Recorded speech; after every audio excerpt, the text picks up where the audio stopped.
Test. Hello there. Testing 1, 2. Can you guys hear me? Yep. Yep. Cool.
Hey everyone, it's Elizabeth here. Thank you so much for joining us.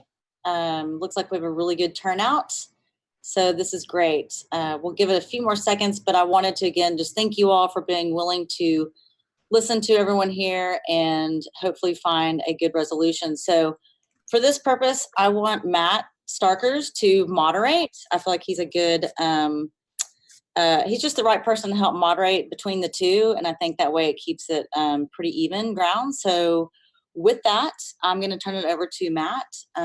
So yeah, take it away, Matt. Okay. Thanks, Elizabeth. Thanks for joining us. Roy, you here? Say hi. Yes, I'm here. Hey, Hi, Roy. everyone. How's it going? Good. I see my purpose in this call as purely to facilitate conversation. I'm not going to give any of my opinions. I'm not a Steem witness. I care passionately about this chain, and I want to just be able to make sure that people's views are expressed on this call. I'd like to make sure that Tron has a chance to reply, and hopefully restabilize things, calm things down, come to potential conclusions here. Who knows? Maybe there's some, maybe there's not. But at least try and move this conversation forwards. What I want to do is I just want to set out a couple of ground rules, maybe a couple of lessons that we learned from the last chat of this type. Let's please be calm. Please be calm. It doesn't help to get emotional. I know many people are emotional. There's just no point in it. There's nothing to be gained. Please just try and be civil here. Express your points in a calm way, in a clear way, so that it's easy to communicate and kind of move the conversation forwards. I'm not sure there's much point in focusing on things that have happened to date, unless they're completely relevant to the conversation. So please don't bring up the past too much. I'd like us to focus on the issues here and come to potential solutions. Having talked to the community a lot over the last few days, I see the issues as being how do we gain witness control back for the consensus witnesses? What would Tron be willing to do? What does Tron want to achieve here in terms of a way forwards? What do the witnesses want to achieve here in terms of a way forwards? The other area of debate has been regards to whether it's the ethical thing to do to require the exchanges to power down in order to make their users liquid again. And the other thing that's been discussed a lot to me over the past day or so is regarding the types of donations that could be made to the Steem Foundation by Tron to make this into a good kind of deal. Those are the things that I've heard. I'm going to leave it at that for my input to this. I want to just facilitate this and make sure that people are civil and kind of stick to the points. So with that, I think the best person to kick this off would probably be Roy, just to kind of say hello and see what his thoughts are about this and where he wants to take this. So please take it away, Roy. Sure. Thanks for having me here, guys, and thanks for making time. Some of you guys I talked before, some I haven't, and either way, my name is Roy. I'm heading a business for Tron, and I've been closely working with the community leaders, Elizabeth, and Steem team to work with the community to figure out, what could be the solution down the road, and if it helps, to come to a solution here. So I've been talking in other sessions, and like to mention, like, here as well. I mean, Tron and came all in good faith. So we really see the synergy here between Tron community and the Steem community and Steemit, where there are only a handful of a deep pause community here and chain here, and based on what Tron and what kind of product where Tron and Steemit are building, it's really consumer facing day-to-day uses. There's a lot of synergy. We can share a lot of resource together to make the ecosystem, Steem and Steemit ecosystem, more thriving. That's 100% where we came from. But for whatever happened, I think it's important, in my point of view, let's course correct in terms of figure out a way to move forward and towards that vision. Let's keep that vision as a goal. Let's figure out a way to move forward towards that goal, and to see how can we de-escalate the situation. And there are a lot of smart people, smart ideas in a space, and today it's a good gathering of a group of folks and from our community leaders.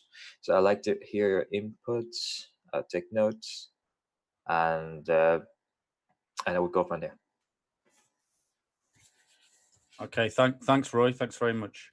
I guess the next thing for me to ask is, does anyone are there any people who want to step up and talk first? Say aye. State your name. I'll be more than happy to do so. Hi, Roy. It's been, I was here talking with you last time as well. I know there were quite a few people, so I don't know how well you remember everyone, but... Hey, Scott. Hello. You hear me well? Yes, I can hear you. Sorry. Yeah, sorry. Okay. Sorry, Frederica. Just before we carry on, so that's Frederica. Are there any other people that got burning things to say right now that can follow on from Frederica? Should we let just go ahead with Frederica talking at the moment? Anyone else? Maybe type it in the chat. Okay, let's go forward with Frederica for now then. Thanks, Fred. Please.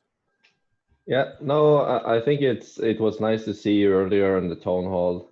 It's nice to hear the way that you're talking about trying to find mutual benefit. I think one of the few things that most of us felt very strongly and very quickly following the acquisition was how all of the communications were all about how Tron was going to benefit from this, how Tron was going to get new dApps to the ecosystem, how Tron was going to get new users, and how how it will benefit, rather than very much about what was the interesting qualities and potential in Steem that was actually something for Tron to invest in, or what was the benefits from Tron's side in having a thriving and independent Steem chain work closely with Tron. So I think in terms of getting anywhere where it's a win-win, I think what we first of all have to be able to talk between each other about are, beyond what Justin Sun said the other day about the value of his tokens and the concerns for his tokens. Also, what is the actual desire here in terms of growing Steem and integrating with Steem. And so one of my first suggestions here is that from Tron's side, that there's some clear communication that is directed towards why we are excited to work with Steem, or to be invested in Steem, Sure. or see potential in Steem. Sure. That doesn't only spin the narrative, because as someone that has been running an app on Steem for the last 2 years, it's of course quite worrisome when you see all the news about the migration taking place and how, quote unquote, the engineering teams are already starting to Sure. work on it. Sure.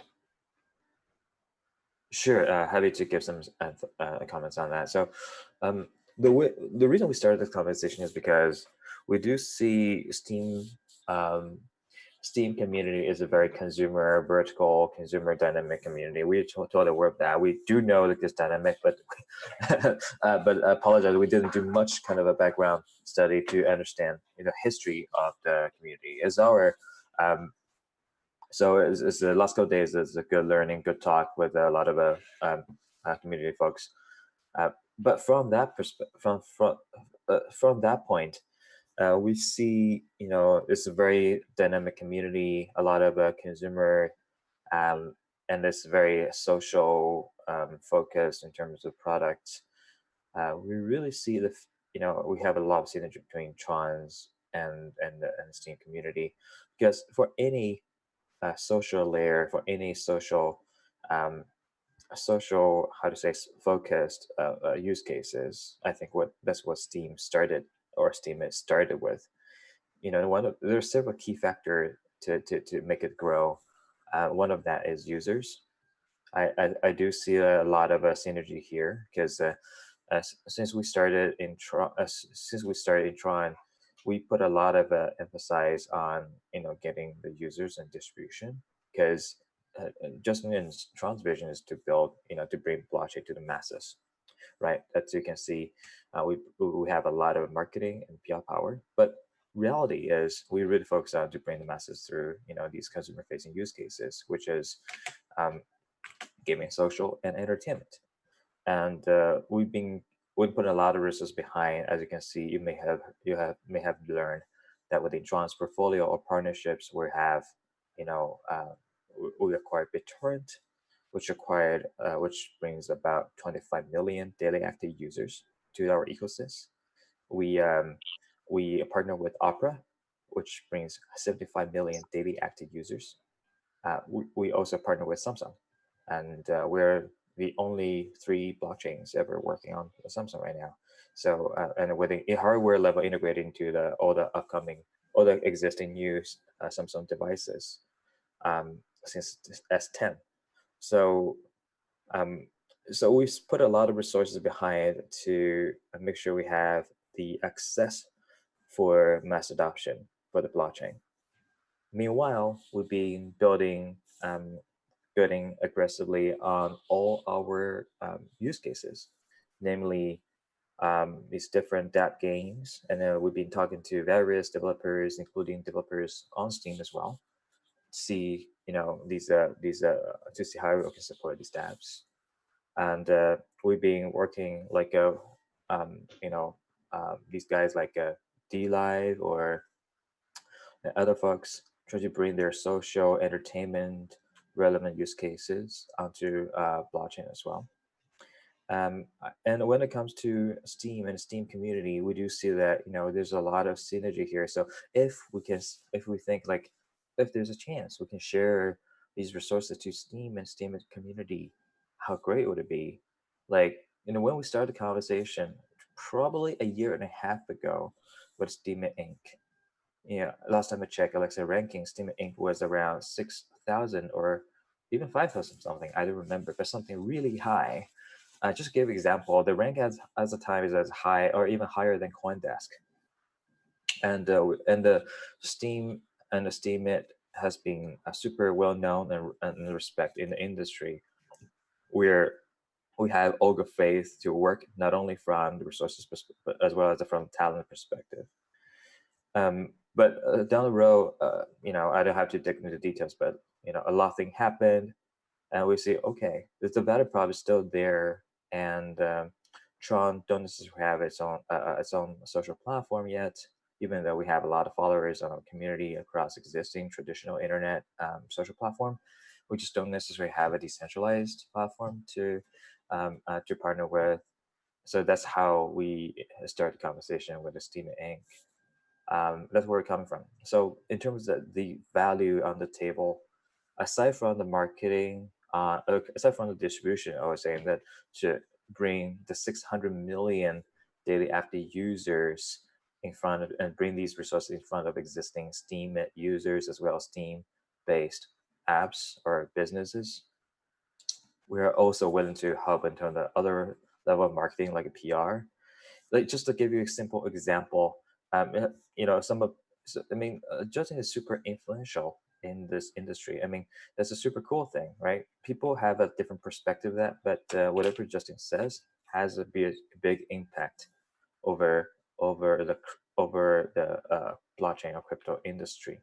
You guys already tasted that for the last couple of days. Just slightly joking here, but you can see that his involvement can change a lot of things. So just imagine his involvement in helping, endorsing, or utilizing or ambassadoring some of your dApps, some of your use case, some of your community. Let's say if Justin's son and his friends and his fellow other thought leaders can come in to build their own channel instead of building on Twitter or Medium, getting blocked here or there for now and then, but get them onto Steem and Steem it and or other dApps and say, hey, now we're opening a channel here. Imagine how many traffic organically through these collective talents to bring to this platform. And just imagine how much such a good opportunity we can sell to the rest of the world, not only just the crypto, but to the rest of the consumer user case world. Like Steem is a unique community, and to grow the community bigger and healthier. And just imagine all the branding power we're bringing, and also as we're in the different level of capital can bringing, so that we can attract more influencers. Like PewDiePie is already on D-Light, guys. I don't think it's what.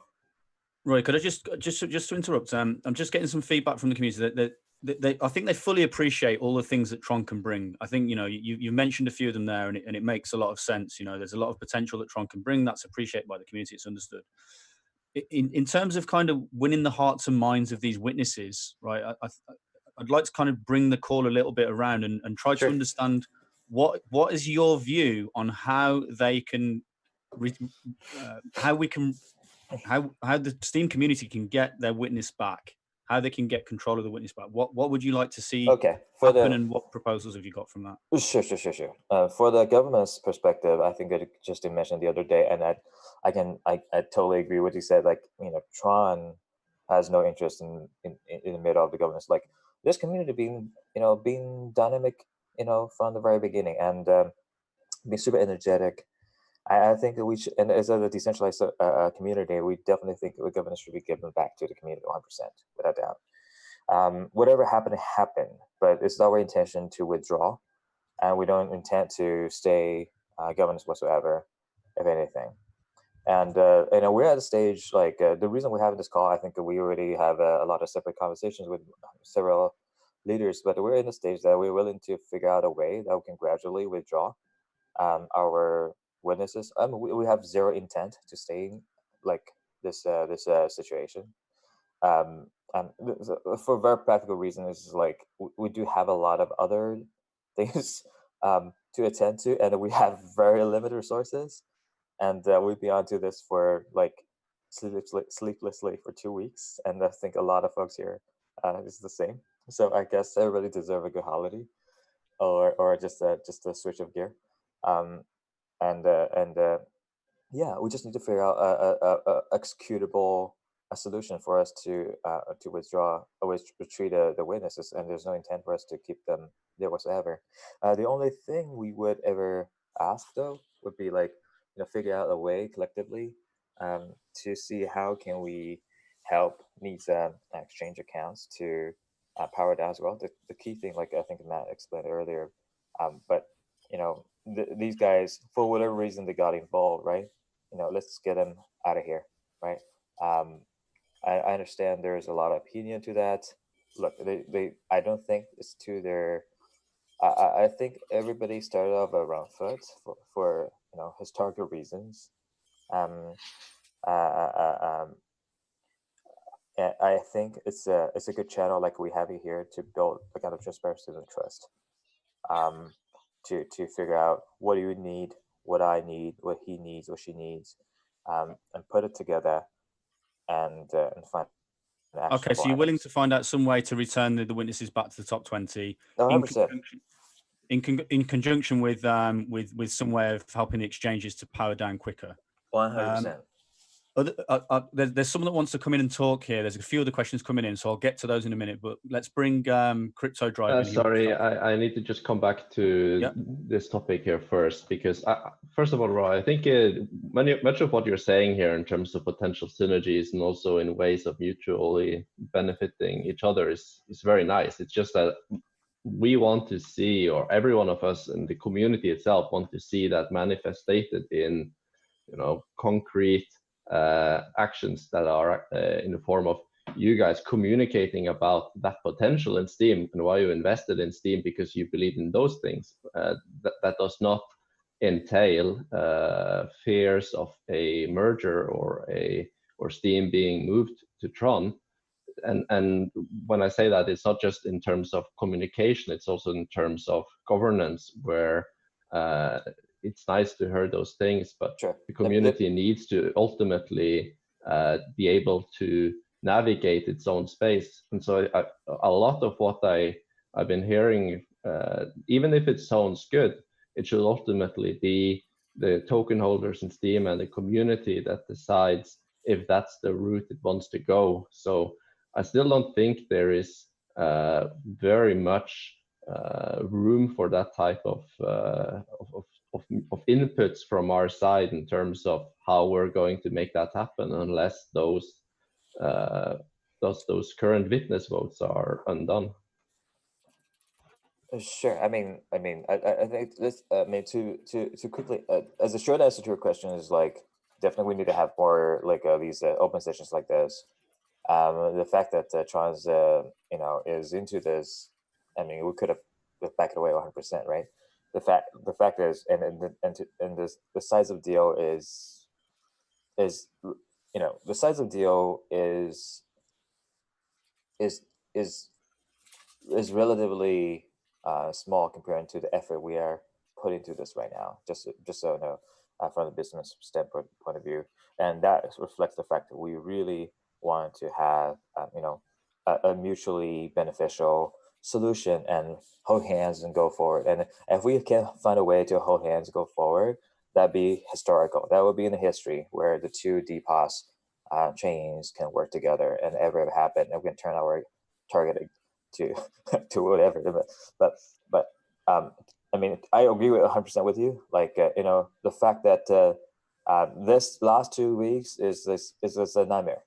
What essentially means that a lot of miscommunication, a lot of impulse action came in, and we just need to have an open forum to discuss the things here. And to be honest, since we announced the acquisition, I think that there's a lot of misunderstanding. That's why we try to jump into the AMA. But again, that's also due to our like less understanding of the overall community and the community's history. And I mean, at the time, we already invited Steem team to visit. We tried to catch their brain.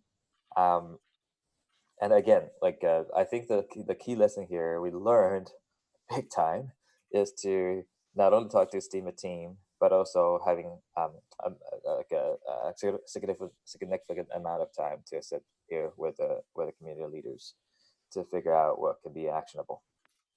I think just as someone who's been here for the last 2.5 years and knows this community very well, I don't think there's that easy to have a fruitful conversation as long as those witness votes stay there, because as long as they're there, the interest in putting in time and energy to come up with good ideas that are benefiting to your party, that motivation doesn't exist in a lot of people. And I know it's a hard situation, but it's still it's still very it's very hard for me to picture a situation in which those votes still are there, and at the same time the community is rushing to help give good ideas and an input to your roadmap and all of that. No, I'm not talking about let's figure out the pretty picture now. What I'm talking about is how can we de-escalate the current situation, right? That's the short-term goal I have. The short-term goal I was short as next week. This is what I'm looking at. I think there's a very easy step-by-step ways to do that, and it's that the accounts that were previously frozen do the disable voting rights operation, which people at Steem Inc. are quite familiar with. It was developed specifically for their own accounts to use it. That operation will not, damage the value of those tokens. It will only mean that those particular accounts cannot vote. And then second, that the other witnesses that you currently have are shut down, or that you no longer vote those. And also that there's some form of public statement by Justin or by the new Steem Inc. Account that it will, first of all, not be participating in governance voting as long as there's no further freezing of accounts. And second, that it will not just be looking to power down and get out the way that Justin unfortunately suggested last time we meet. Sorry, I didn't hear your second point, but for the first point, I mean, yes, the Justin's account or Steem's account has no intent to put it into the governance. Well, it's quite like bullet points there. It's just, decline voting on those accounts, shut down the existing 20 bot witnesses, and make some form of public statement that can be referenced, where it said that Justin and Steem It does not want to participate in governance voting and will be looking to build a Steem community. And if you want to also get people excited about being with this chain, I think it also needs to be some form of tangible promise in terms of you've said quite a few times you want to contribute to growing Steem or add resources to Steem, but I think people need some examples for what that will actually be. Sure, I mean, I gave the example already, like earlier. If it's not clear, I can say it again.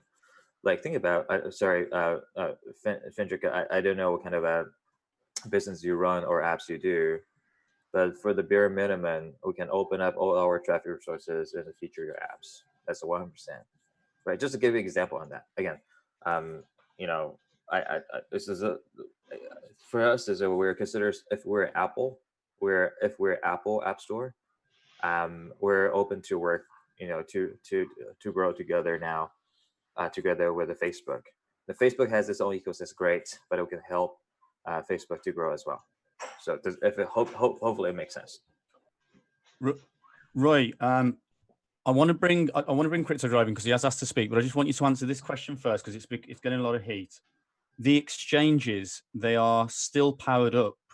And it would seem incredibly strange to us that the fact that they're powered up when they've got all of these requests to withdraw Steem from the exchanges.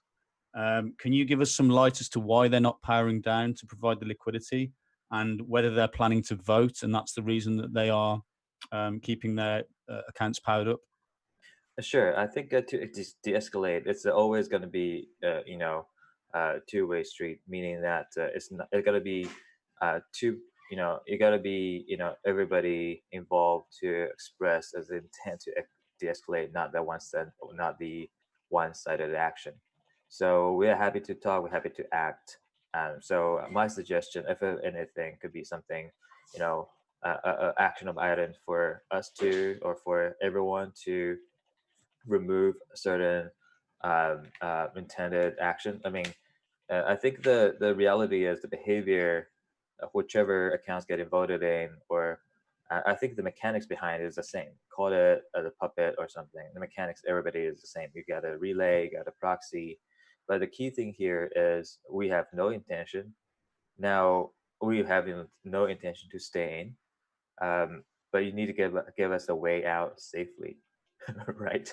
So exchange can power down 100%. I think we definitely have a good conversation channel with them to talk to them and plan out an executable action. Um, we just need to have some way for these guys to get out, and they have zero intention to get involved in this, and that's for sure. So to short answer to your question, they want to get out, so let's Yep. work on the plan and make sure that a plan can be executed safely. So I mean, is there any coordination between you guys and the exchanges to kind of ensure that your position is protected then? Sorry, can you say that again? Is there any coordination between you and the exchange to make sure your position is protected? What position to be protected? So I think Your that's the stake question on your stake. I mean, is there any coordination between whether they vote or don't vote? right now or going to the future? At this time, in this period, yeah. No, I think nothing's happening now. But I mean, look, the key thing here is that I mean, we wanna get out of this, get these guys out of this, right? So but we need to make sure there's no safe way and executable way to get them out of this. Does it make sense? Yeah, understand. Okay, I want to bring the crypto driving because he's been waiting patiently to talk and he's been requesting to talk. All right. So yeah, I'm here. Can you hear me? Yeah. Good. All right. So I'm going to address this current issue about exchanges getting out. All right. Now, there's one very important thing to consider. If we give in to this and if we shorten their power down time to essentially bail them out, what kind of message are we saying? I mean, at the end of the day, crypto is supposed to be different to the banking industry. And it is well known that banks get bailed out by the government all the time. They lose people's funds and they always get a free pass. All right. So if we do something like that, we are just saying that, well, Steem panders to centralized exchanges, you know? So that is a very difficult topic. I also think that exchanges have more than enough money to purchase Steem, and it could even help the Steem price if they purchase Steem to provide that liquidity while those funds are powered up. Okay. They look, I mean, we could negotiate perhaps a 4-week power down, which means every week they get 1 quarter out. The reason I say 4 weeks is because the community has already been discussing that for the last probably 6 months about reducing it down to 4 weeks. And we've kind of reached a stalemate there. So like half of the community is basically divided, whether to do 4 weeks or whether to keep the status quo. But that should be the starting point. It should be any less than 4 weeks because the community had already decided they kind of at a deadlock at the 4 weeks. So it must not go less than 4 weeks, in my opinion. Okay. So that would be it. And 4 weeks is plenty. I mean, they can get a quarter every week. I don't think they need more fractional reserve than that. And they can buy Steem if they need to. All right. So I think that is the line in the sand. I don't think we should go down any less than 4 weeks, and everyone should understand that. Okay. Then the next thing is you talk about synergy. Okay, and you talk about that you want to help, the exchange. The Steam dApps and all that kind of thing. Now, here's where I've got a bit of apprehension. So, it is alleged that the sale is contingent on there being a token swap, and that 40% of the funds are kind of held back until there was a token swap. Now, the whole concept of a token swap between two parties and excluding the Steem community makes that a Howey handshake. Okay. Now, I'm sure you're familiar with the Howey test, where by the SEC tests whether there's majority control over a particular blockchain by a single company or a single group of people or a single person or whatever it may be. And by two people coming together and basically saying, all right, we're going to change and terraform Steem into Tron without consulting community governments, without consulting the community, just the two of us, Ned and Justin are going to decide this on our own, that is a hostile takeover to start with. So already from there, things are problematic. Okay. Even the announcements that came, it was like Steem was a trophy wife of Tron, you know, like, oh, we've acquired Steem and the proprietary and Steem its proprietary blockchain, etc. Okay. So things started off really bad. Also to fuel that further, I myself have tried to reach out to you guys, and none of you acknowledged me. In Slack, when you joined the Steamer Dev Slack, I reached out to you and said, "Listen, we have some concerns. Can you guys consider declining voting rights? Can we do unified messaging in your PR? Run it by us first, so that it doesn't look so terrible as it is." You didn't even say hello to me. You didn't even acknowledge me. Neither did.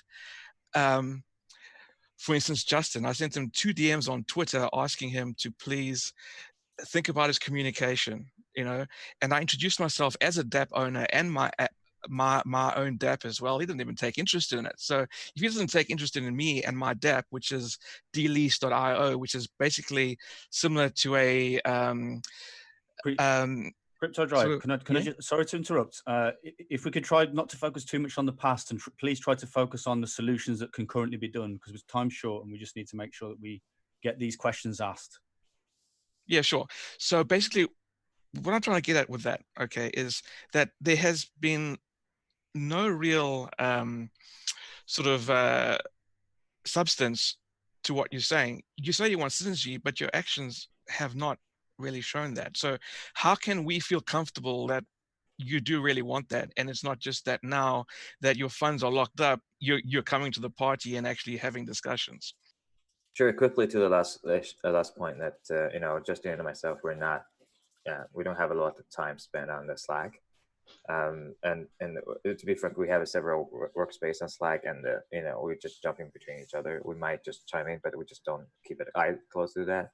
And the original Steam communication channel, where Elizabeth did a great job, and you know, I'm talking to the community. I think all the channels open as is. I mean, she's a perfect, you know, speak person from Steam Inc. And from the community. I think vice versa. And that channel would be the best way to reach to us, because we just don't we don't know what's going on, and we have a limited knowledge of the community in terms of like what is this and that. We need to some you know, that channel would be the most efficient way to going forward. And for changes, and I think everybody wants to work with changes. I hear it very clearly from your statement. I would agree so, but you know, to get them to work with the changes as in good faith, we just need to work on a mutually beneficial situation here.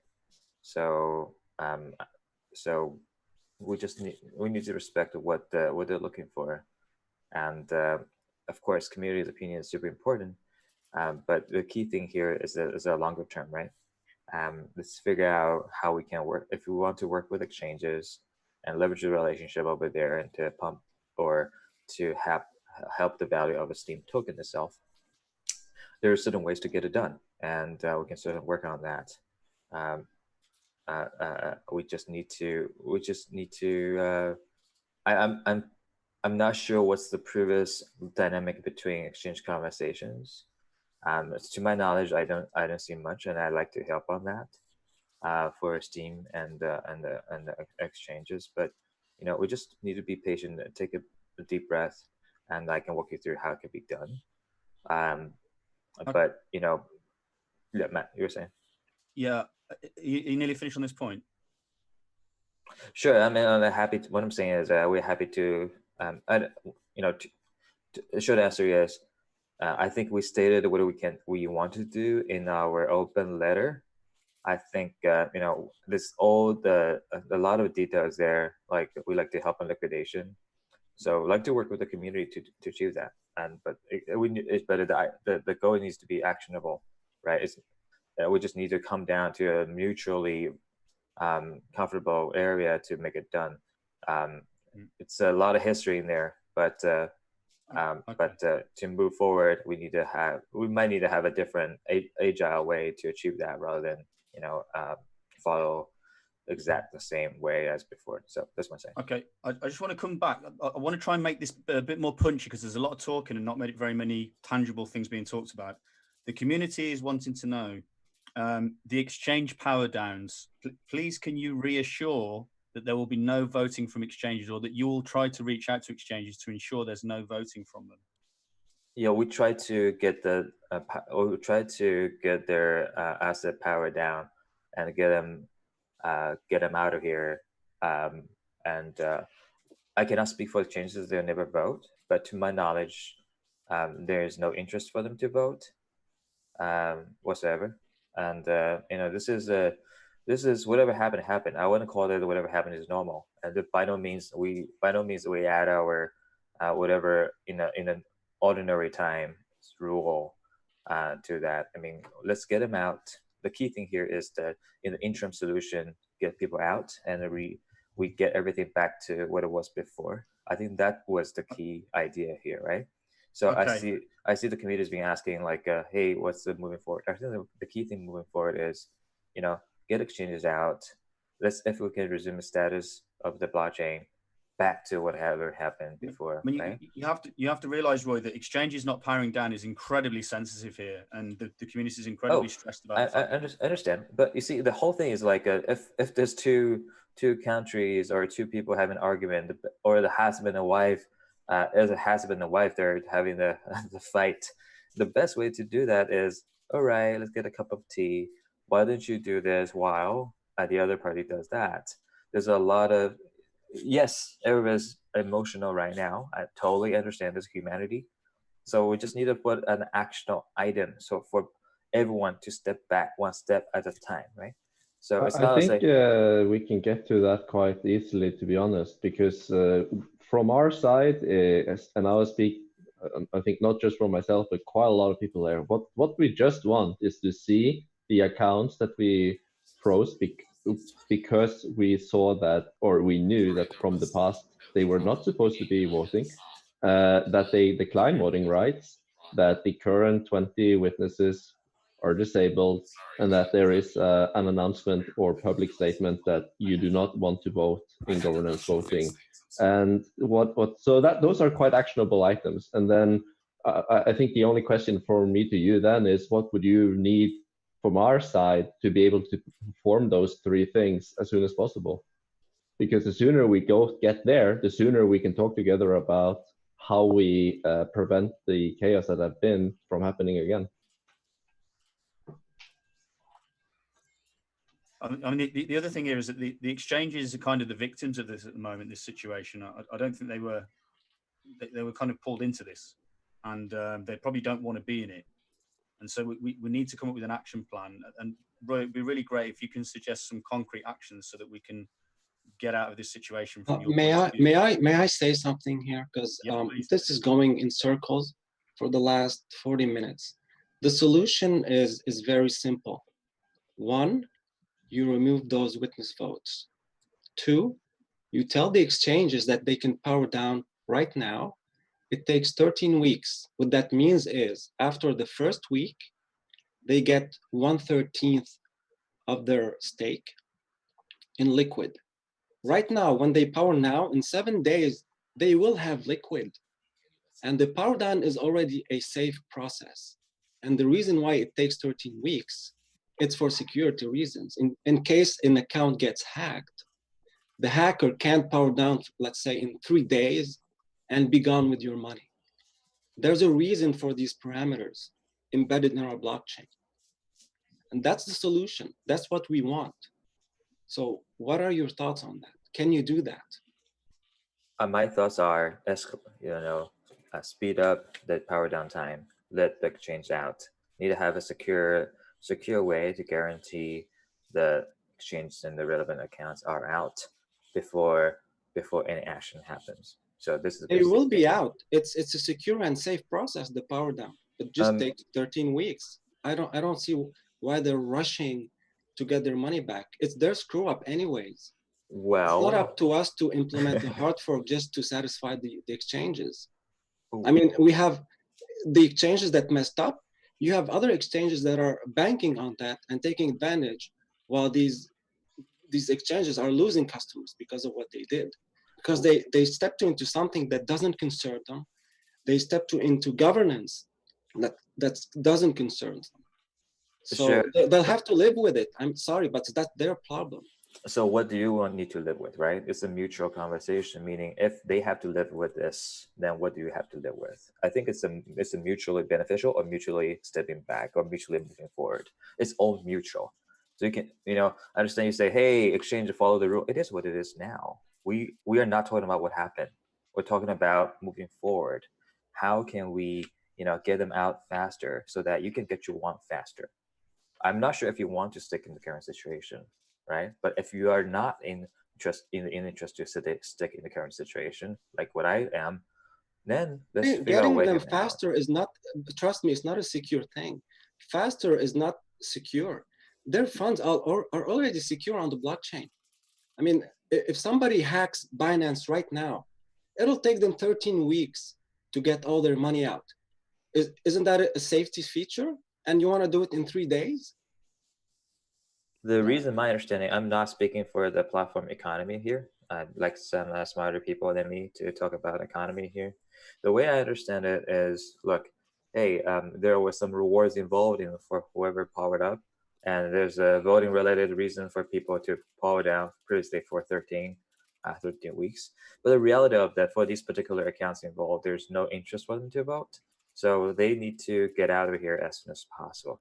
If there's economy differences in between, we're happy to accommodate that. This is as simple as this. And look, again, I understand what you're coming from is of a blockchain perspective, but folks, listen to me here. We're not talking about the long term. We're only talking about the short term. I just hope this nothing happens again, right? Moving forward, we don't have to worry about this, but let's solve this issue solved. And to get this issue solved, we're not talking about, okay, follow the blockchain rule here and there. Look, the blockchain, I mean, I'm afraid to say so. Let me just say something from the technical point of view. Okay, let's say that we accept the 3 day. It's not going to happen. 3 days is too short for starters. It's minimum 7 days because of the reward system and whatnot. Anyways, let's say we accept a hard fork. It'll take time to write the hard fork, to test it, and to implement it. So by that time, it may take 2, 3, 4 weeks, perhaps. By that time, it's wasted time. They can power down right now, and in 4 weeks, they will have 4/13 of their stake back, and they will have liquidity. And if they're patient, and they should be patient, because that's the minimum they should give us right now is patience. Sure, I understand what you're coming from. Look, several things. Maybe for you as patience, but probably, again, the reason we're here is because definitely two different perspectives here. And just to give a background, we have a team writing the code on what can be done. I mean, we're more than happy to share that to everyone to specify the service. It's not about 5 weeks time. I have no idea about the previous, progress and speed on how everything works on Steem or Steemit. But I mean, also please remember that right now Steemit has no developers left. So who's gonna develop this hard fork? Do you think? Well, it's a blockchain technology. It's not like without a Steemit Inc., then there would be no engineers to work on Steem relevant codes, right? Like sure, yourself. Even if you bring developers from the outside, it'll take them some time to get comfortable with our code, but it takes time. It's not something that's going to happen within 2 or 3 days. Forget it. There will be no hard fork. I can guarantee you that. I'd also like to say that they do not know the in-depth history of Steem. There have been many hard forks that have gone horribly wrong, and we've had to completely restart the chain from a snapshot because of these hard forks going wrong. It's not something that can be rushed. We've had at least 3 failed hard forks where we had to roll back the chain one witness at a time, rebooting the chain to get everything back online, and this results in lost Steem, lost posts. It's a very messy situation. And I mean, even if it does end up taking just 1 week, I mean, that's more than 2 million Steem in the case of Binance. This isn't something that really requires significant shortening for them to be able to work with. It's very hard to see that point, especially when you assume that it will take a week anyway. Roy, this is Marky. I just want to ask one quick question. Who powered up the exchanges? I didn't do that. I'm not involved. I'm not involved with the power up exchanges. Okay, so somebody made a decision to power them up, knowing Apparently. the rules of our blockchain. And you're asking us to break all the rules in a blockchain to fix that and correct that. I'm asking for a solution, and the solution means let's be creative. You're asking us to break all the rules of our blockchain to fix or reverse somebody's decision. I'm asking a solution so that, you know, both everyone involved can move forward. I would like to bring up my idea of a ceasefire. Witnesses could put out public statements saying that they will not freeze Steem Inc.'s assets, exchanges, or Justin's funds in exchange for Steem Inc. declining voting rights. Justin using the Steem funds for development, marketing, etc. Possibly he can take some for his own personal gain, and of course ensuring exchanges decline voting rights. This in turn would also require Justin to remove the existing puppet witnesses, and the community would of course unvote any witnesses who would have breached the public statement.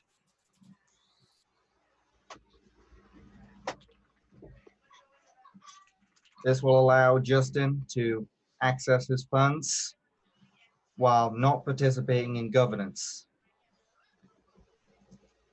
Of course, the community would uphold the witnesses to those statements. If we went ahead and froze Justin's assets when he was doing nothing wrong, then of course the community would unvote us.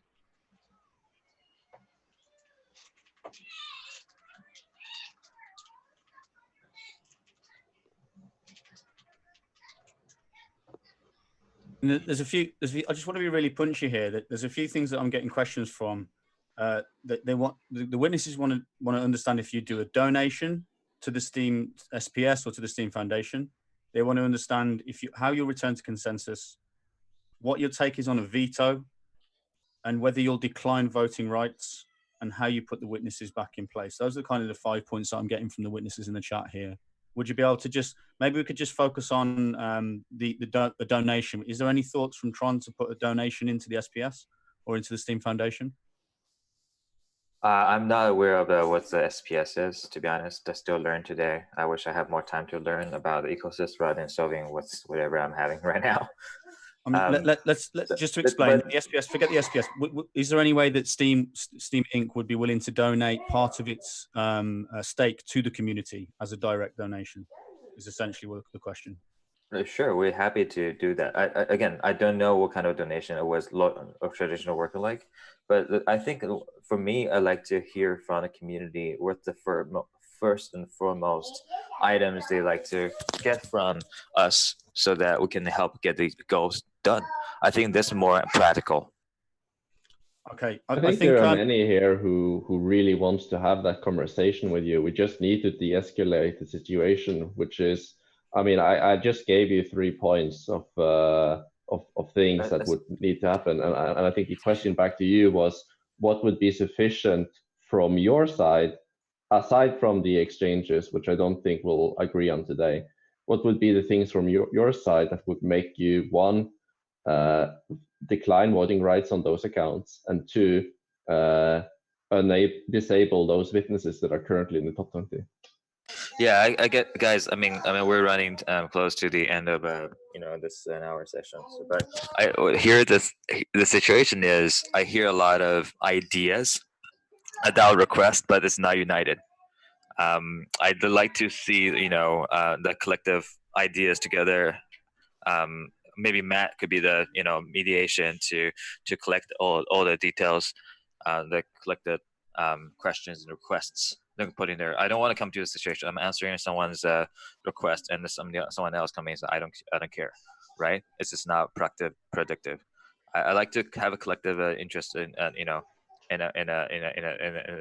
request all together, and the focus is not the focus more about is about to how can we de-escalate the situation. With that in mind, now let's come up with a proposal very fast. Okay, Yeah. so may I for a few Yes, seconds? please. So I think I will speak for the most of the community if I will say that there are certain no-goes for us as a community, which we believe as a blockchain, which we basically cannot do. And one of this is basically special treatment for anyone. And this means that I believe we cannot believe that we could treat exchanges differently and short down par down periods for them. However, what actually this means for you, I believe this is also the most important point for you.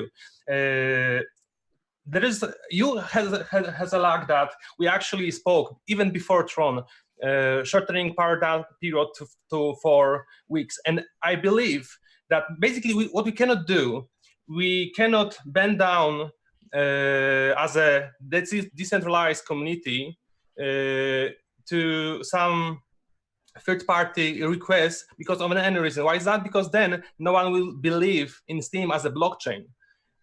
Fortunately for you and for some part of our community, we already discussed for a week period. So I believe there is some chance to actually talk this, and I believe this would be quite big improvement for exchanges from 13 to 4.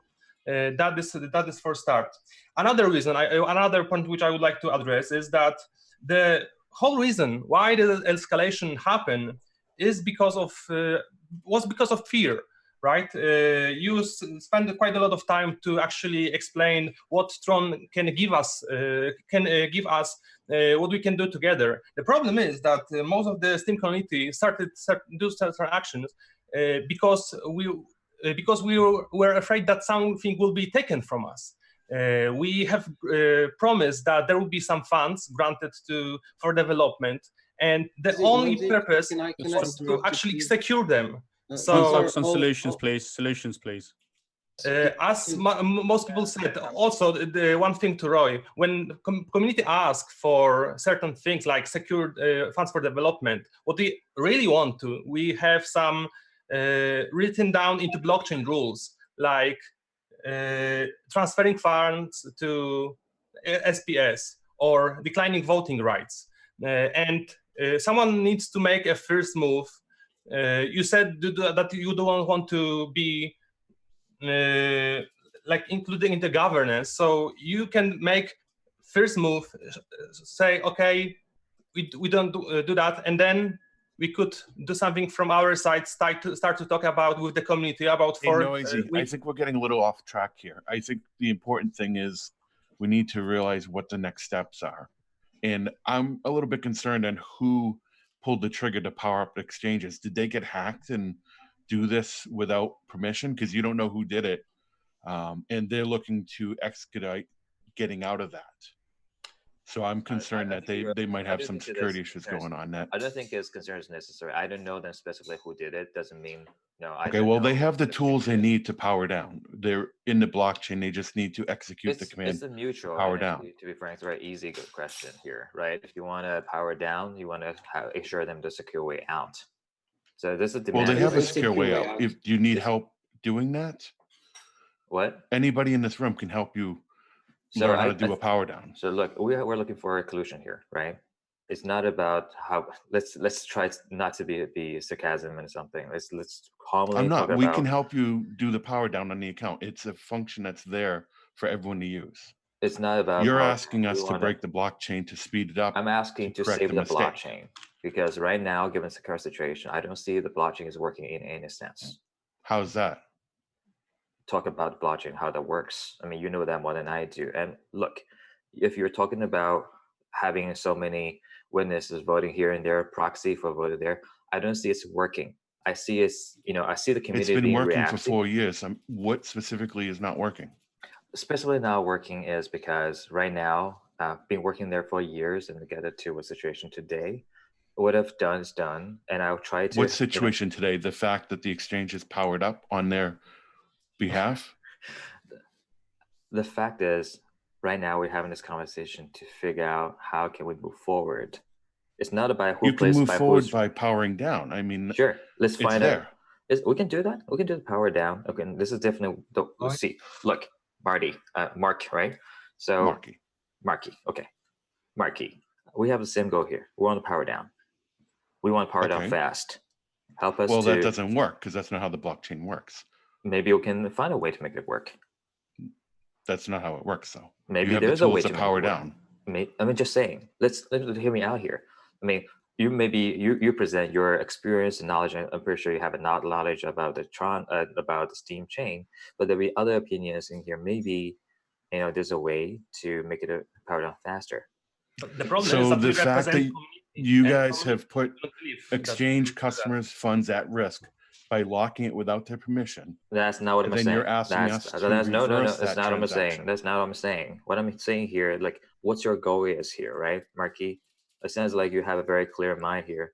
If you want to, I mean, the most practical way is like if you can list out what you want, right? You just start powering down. I mean, it's what you just need to do to get the funds liquid again. So now we all have that same restriction. I hear what you're saying. Power down. I'm on the same page. Check. Right now, what I want is how can we power down faster? You say no. Well, you can power down faster by starting the command. It's been 3 days and you still have not started it. Because if you how want to do we power down know? Faster, is start. Okay, now it's a very good question. Why? But how can we ensure there's no hostile taking over?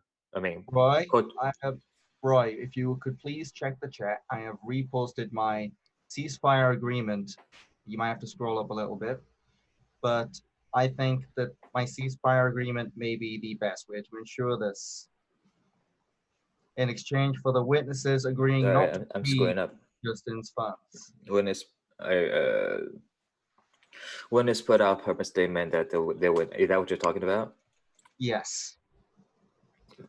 Yes. 12 o'clock. Sorry. Yeah. I think this is a good first step, right? So I would encourage Matt to collect that. Matt has been a great job, by the way, guys. You should. I mean, I think we really appreciate a community member like Matt.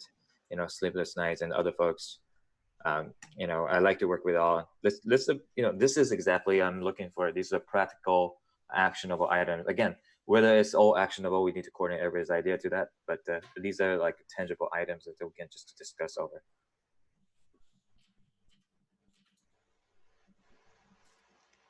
So you're concerned about a hostile takeover of a chain that you've hostile takeovered? Look, I'm not trying to make jokes or being sarcastic. I'm not making a joke. I'm just trying to clarify what you mean by hostile takeover. By any possible hostile takeover. By other third parties, you mean? I don't know.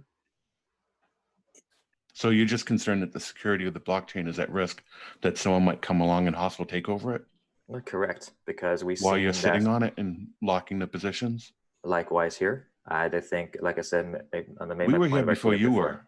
You pushed us out with customer funds. Marty, that were part up. Marty, let's focus on the solution here, please. We presented the solution. You start powering it down. That brings the liquid that you need for the exchanges.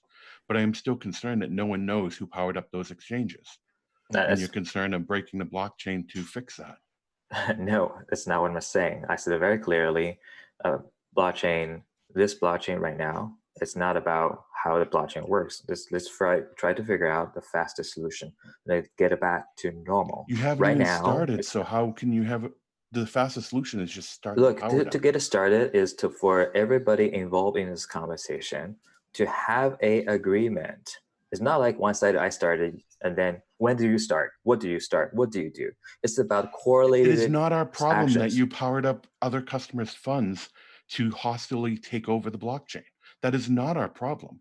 That's a problem you created, and you are asking us to let you have a way out when you've taken over the blockchain. Ask you, Maddie, how about this way? Let me ask you. So since you are in this call, apparently you're looking for something. So what are you looking for then? If you don't have any problem. I'm looking for Steem to be here in 5 years. And at this rate, you would making that a difficult point. So look, I mean, we can sit as is for 5 years. I mean, it's definitely not what you're looking for, right? you're looking for backward to what you want to be 5 years from now. So let's talk about what you want 5 years from now. But now let's solve this upcoming issue and move forward. I think don't talk in just circles, to, okay? I'm not sure that everyone agrees that the exchanges having powered up and allowing them to power down as fast as possible is necessary to move forward. I mean, I don't see why that is needed. I don't even frankly. think it's secure either. We have those rules in place to protect the blockchain. I mean, can you just say why do you think that is absolutely necessary in order to move forward?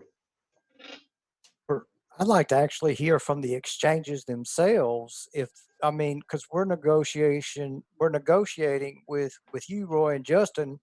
But if the exchanges need a faster power down because they're having liquidity problems, they should contact us. I'm not sure. It almost sounds more like, based on what Justin said the other night, that he wanted to cash out. So, and now you're asking for exchanges to be able to power down quick. I don't know. It just doesn't click with me. The heart of Steem and the heart of DPoS is an elected government. Now, I know you want to get there in a place where this becomes a way, for you to make money while also changing the world.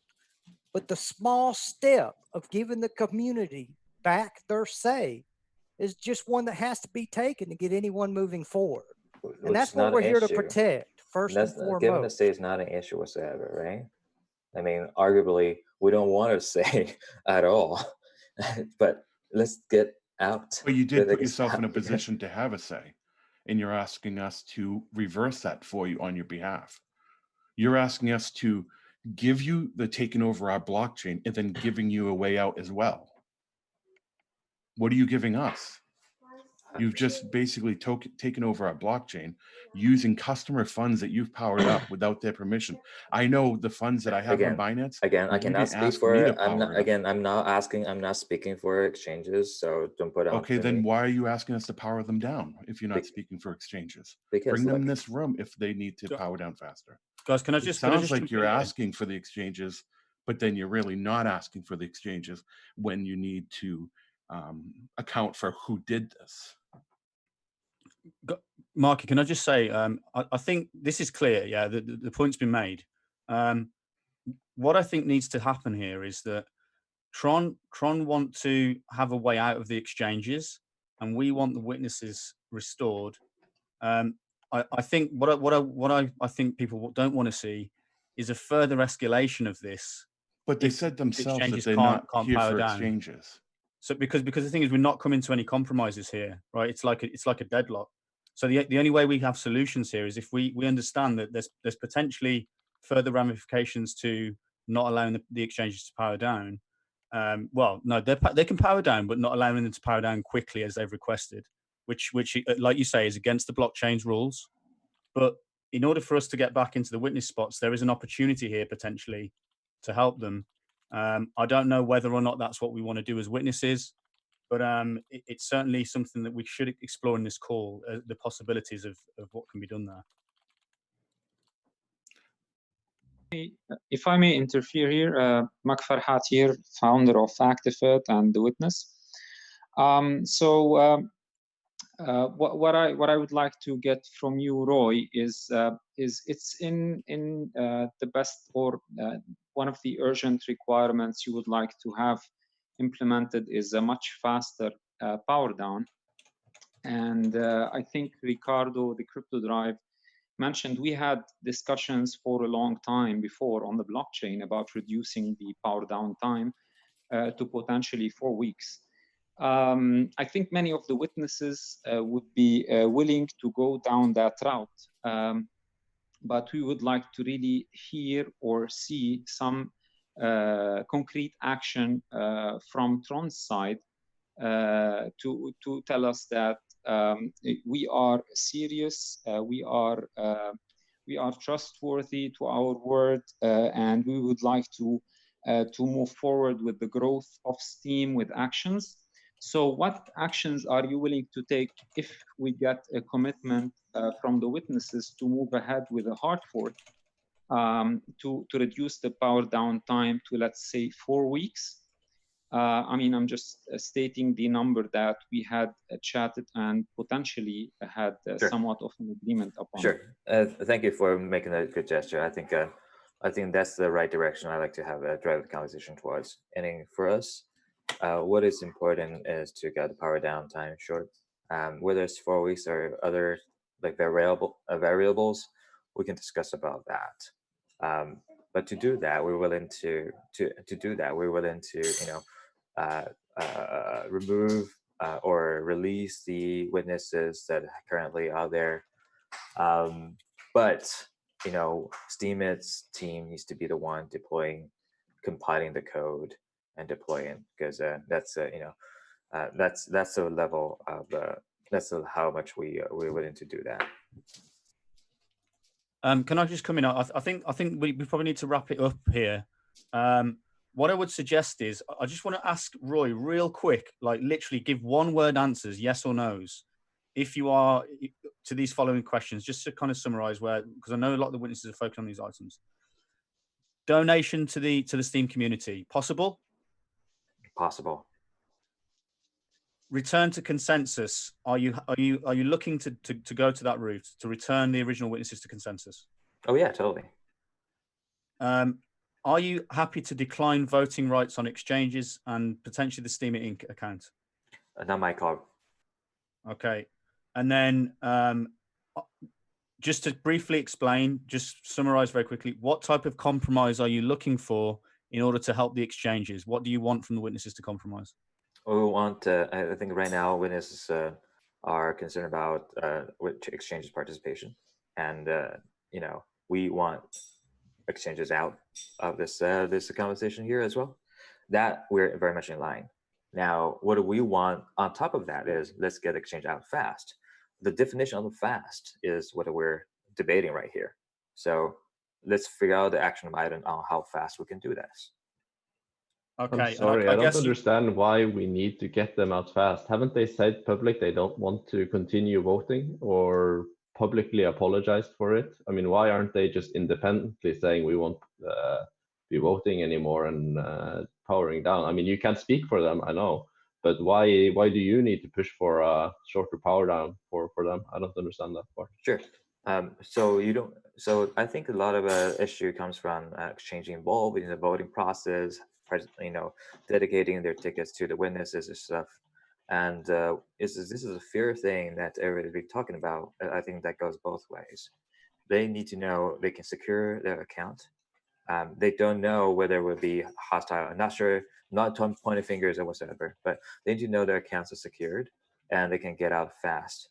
Their concern is like, if it's longer it takes, liquidity may or may not be an issue. To be frank, liquidity, there's nobody trading on Steem whatsoever anyway.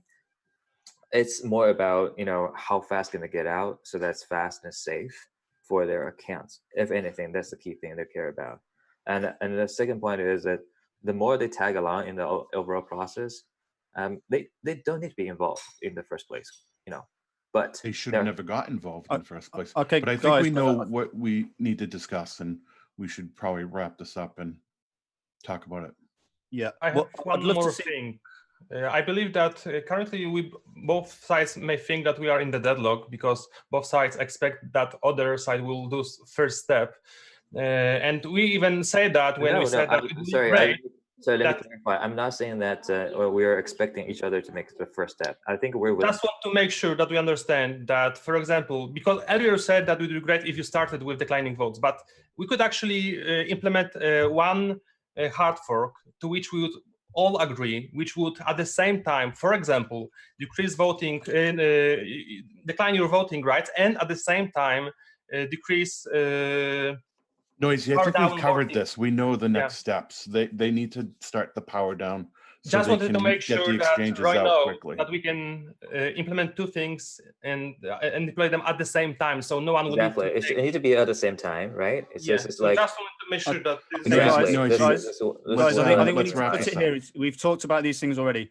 Roy, I'd love to see you in the Slack group. If you can please coordinate these issues more in the Slack group with the Steem witnesses. There's a lot more to be said here. I think we can go and do it there. I'm not sure it's the best way to do that. Most effectively use our time for me to chat in the Slack group, because a lot of opinions in there.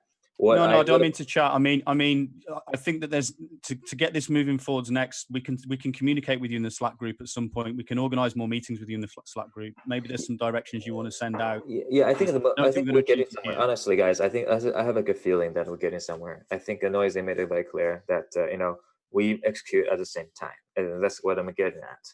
Now, well, you can execute right now. You don't need anything from us to start the power down, and I would recommend starting that immediately. I mean, if they need to get Marty, out. please. And if you need help with that, just let us know. Sure, I would definitely need your help on that, and I would be glad to have your help. And I'd like to see how we can assure these accounts out safe, so that can start tonight. I mean, it's real easy. Just to shoot in there, I mean, the exchange accounts have never, in any way, shape, or form, been at risk in any conceivable way. Say that again.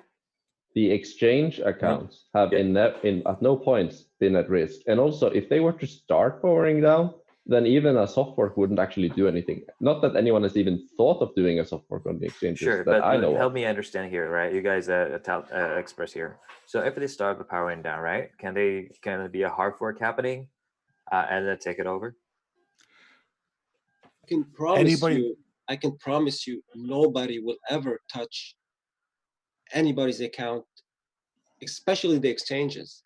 I mean, what benefit would it be to us if we start freezing the exchanges accounts? It doesn't make any sense. The short answer is that the only reason why, when witnesses discussed this first freeze that happened with the 222 soft fork, the reason why the power down ops was blocked in the first place was because if it was executed, it would be completely irreversible and could not be frozen or adjusted by anyone later. Sorry, I don't understand the technicality of 22.2, but from what I collected information, I know it's not just a decline of vote for 22.2, but also it's other freezes that involved, including exactly withdrawal, but that's what I'm clarifying.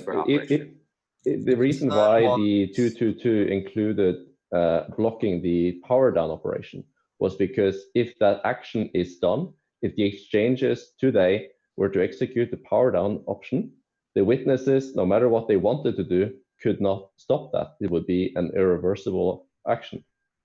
Well, I understand your fear. I completely understand. If I were you, I would do that.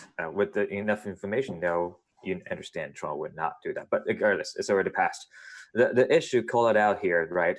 There's a withdrawal, vesting operation, transfer operation.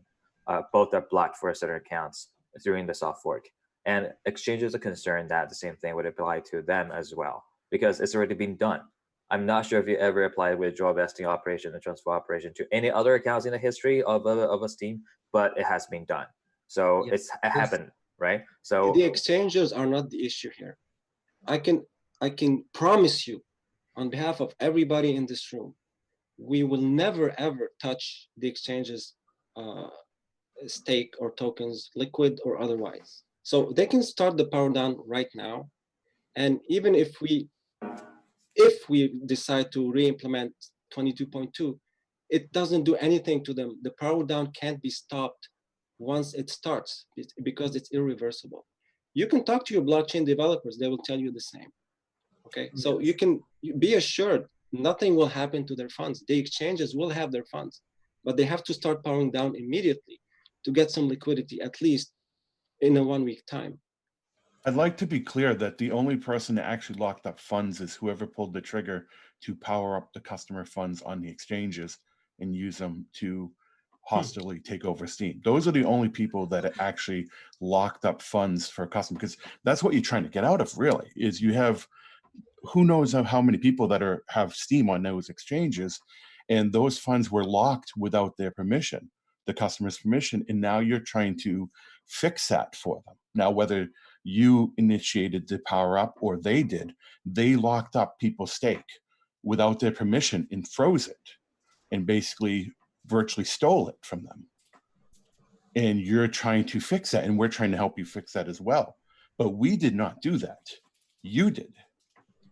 Well, the exchanges did that. But just to clarify there, I mean, the do I understand you correct if you say that the reason why the exchanges want the fast power down and don't want to start the power down right now is because they fear that their tokens could be at risk if they did that?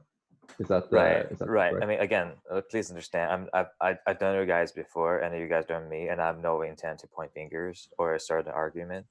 And that's what I'm saying. So the issue here is, the fact or whatever happened, the fact that the withdrawal listing operation, transfer operation is being blocked to the previous certain account, which has never happened before in the history. Like everybody's, is in goodwill to protect the chain. I get that, but it has happened. I'm not saying it should or should not happen, but it happened. So that's the credibility to the exchange to see, like, how do you see the same thing? How do you prevent this similar thing happen to the exchange accounts ever after? I mean, Well, I'd like Sorry. to ask that same question to you. Like, Sorry, how do you sorry, prevent people sorry, that Marty. have 1 second. How do you prevent people that put money into those exchanges that you have in your pocket and not have their funds locked up? That is a concern of mine. Sorry, Because Marky. you Let powered up me their stake. let me speak. Let me speak for 1 minute. Cervantes speaking. Yes, I have not yet speak before. Just one simple technical thing. If you if this changes started today, the power down operation, right? Then this power down operation cannot be stopped. So there is no way to stop this power down operation with a soft fork. It's not possible. So if they started today, but what if it's a hard fork? It won't change that. I'm honestly more concerned about the customers' funds that have been locked up. So and that's something I would like to let's don't hang on the exchange side. This is a different issue. No, that's the issue you're trying to solve. You're trying to free them from this burden that you placed on them. Let me the soft fork was there to avoid to start the power down operation. Because we've discussed once, the soft fork. Because they once know if, what that was. Once you start it, then it cannot be stopped. So if the exchange, the more secure way for the exchanges to have their funds is to start today the power down operation, because that operation cannot be stopped.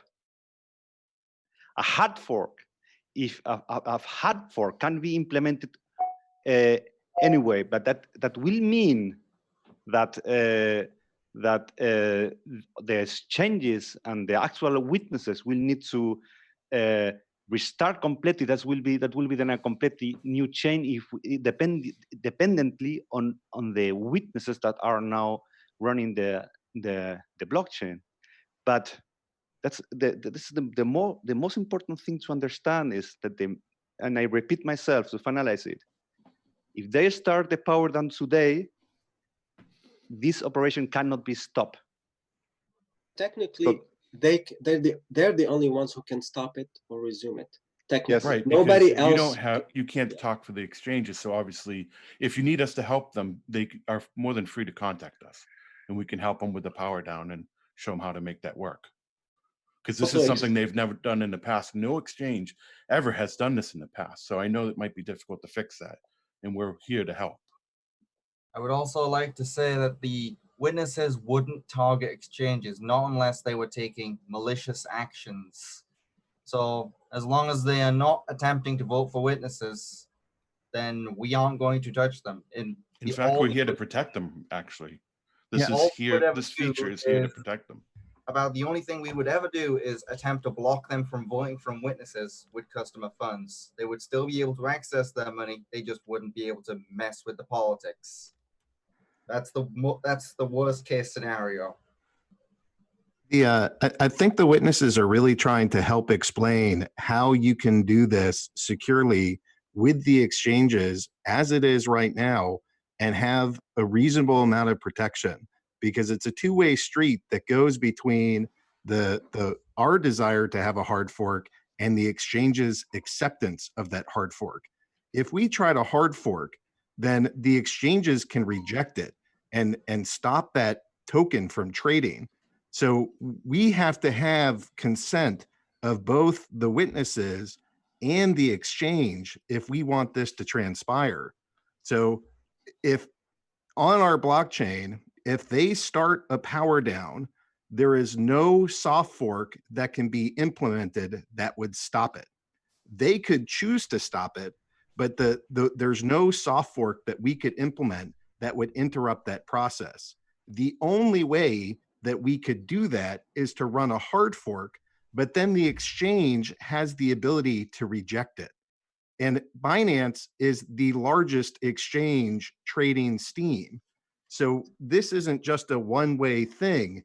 The fact that both the witnesses have skin in the game and the exchange has skin in the game is what makes it so that this can be trustless. We're, start the power down, get your funds liquid, return whatever funds the customers want.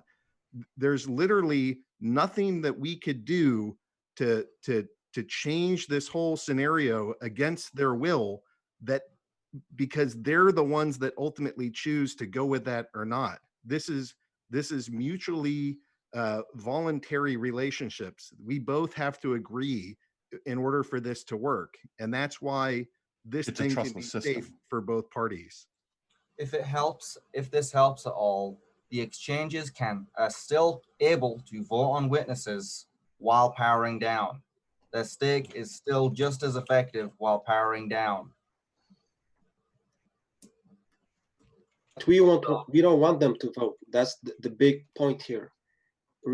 Retract your votes, start your power down. It's very simple solution, and everybody wins. And they're safe. Let me call out the key points here, right? How can we reach to a certain point that these exchange accounts would not be frozen? I think the biggest fear. I mean, I'm just speaking from my perspective here, and what benefit does it give us to freeze these accounts? I mean, we need the exchanges. The only thing that's frozen is customers' funds that those exchanges froze. Marty, it's not. It's on their end, but I'm just. It's Marky, but whatever you want to call me, it's fine. It's a separate issue, right? We're talking about the Steem accounts, and these Steem accounts belongs to these exchanges, and they're afraid whatever is done is done. What I'm saying is they're concerned if these accounts can get frozen by some. Well, I think all their customers are concerned that their funds are frozen as well. But the answer to that is very simple. If they start to power down, then we cannot stop that, and the funds cannot be frozen in that way. Can I understand if they start powering down, you cannot. But if they start powering down, there could be potential hard fork, which they could then block. Roy, this is Luke Stokes. I just want to mention something. A lot of this conversation has been about what the exchanges want, but they're not on this call. And we've asked you before if you could make some points regarding the exchanges, and you've said that you really don't speak for them. So I'm a little confused why we're continuing to talk about what the exchanges want. Maybe what would be helpful in a future conversation, if you have representatives at exchanges that you're speaking for, bring them on the call and we can enjoy that conversation of knowing what they want directly from them. I'd like to know what Tron and Justin Sun and your foundation wants, because I haven't heard that clearly from you directly. Changing the blockchain to change the power down really quickly is a dangerous operation, and it would not be something that we would do as witnesses without proper testing. It would be an insecure thing to do from our perspective and experience. So we have told a solution that you can bring back to the exchanges if you're talking to them. What is it you want? We've been very clear. We've only had about 3 things that we've all agreed to that we would like. That is the no voting operation. That is to remove the sock puppet witnesses. And it's pretty straightforward. And we'd also, there's some other ideas of donations and things of that nature, but mainly it's those 2 things. Don't take over the chain and remove the voting operations. So what does Tron want? Not the exchanges, but what does Tron want? I think it made it very clear. It's a little open letter. So you're only speaking on behalf of the exchanges, which you're not speaking on behalf of. I don't know what you're saying because open letter doesn't touch exchanges. I'm just replying to Luke, and Luke, good to talk to here. And we tried to set up conversation multiple times.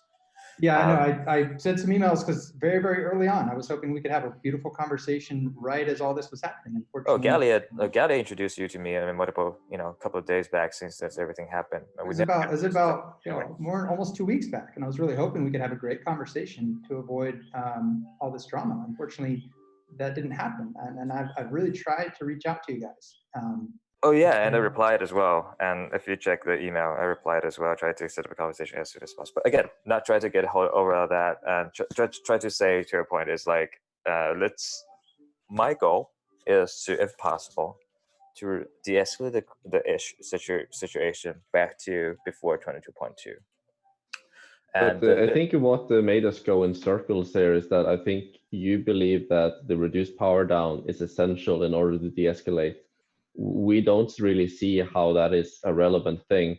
I mean, before the whole soft fork, etc., you know, these let's entertain the idea. I mean, the poll can be, you know, the power down can be done. Let's entertain the idea a bit to see how it's doable, right? Let's just entertain it.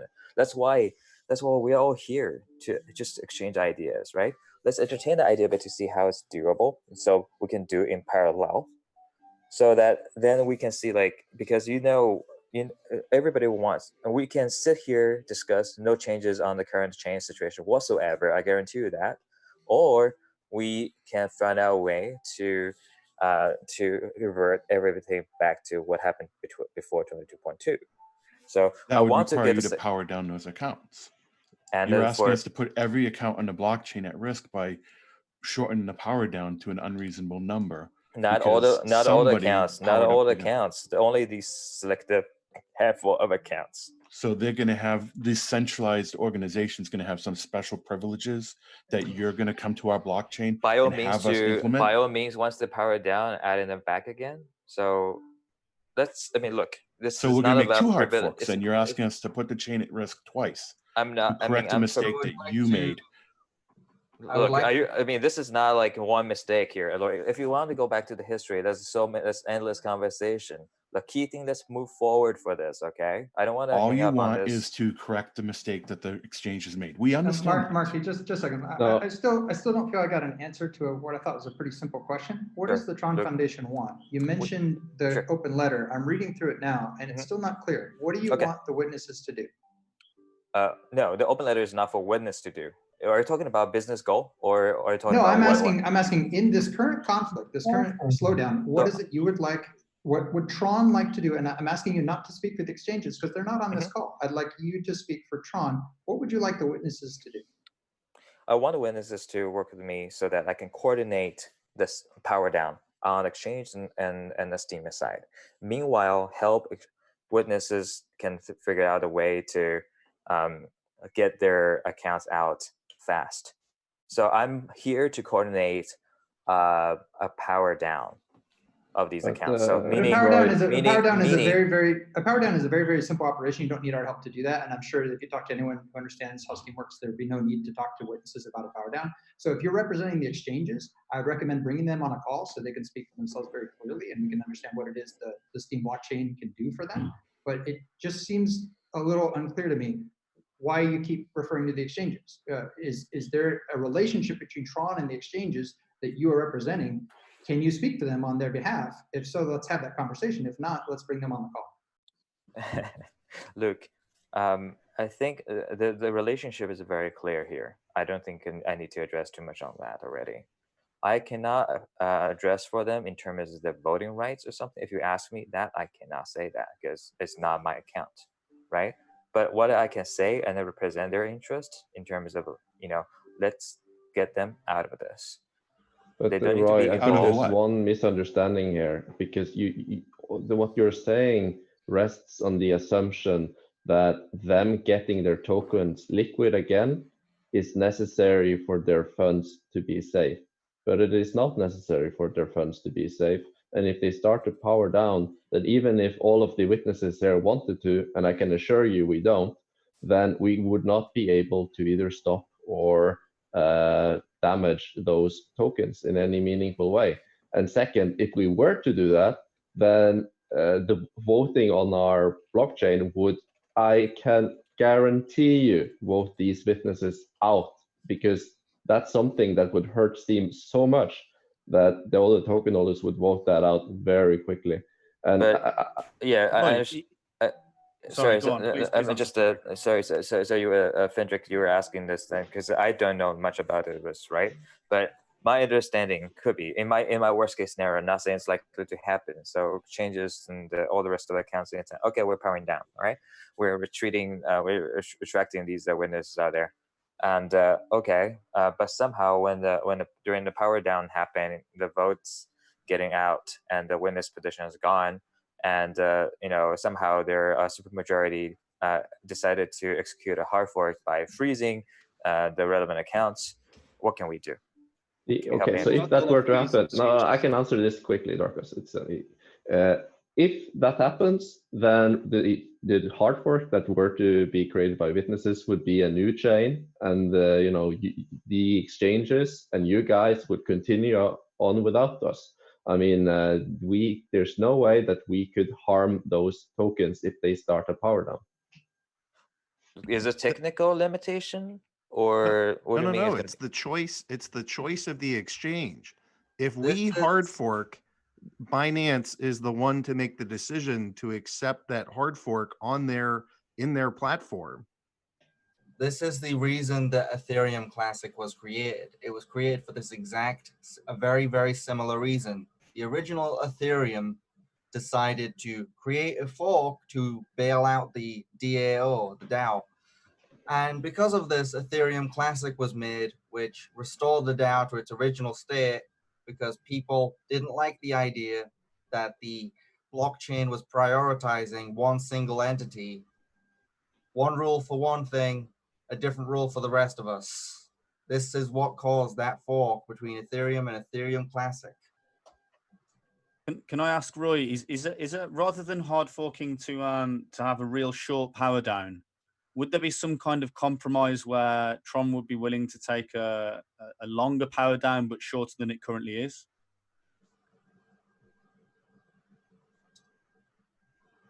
I think we just need to settle the misunderstanding that powering down somehow puts the exchange funds at risk, because it's actually quite interesting, because when we first started talking about this, I thought the reasons why they needed a fast power down from Roy's point of view was completely different from what I understand now, which is a fear for the exchange funds.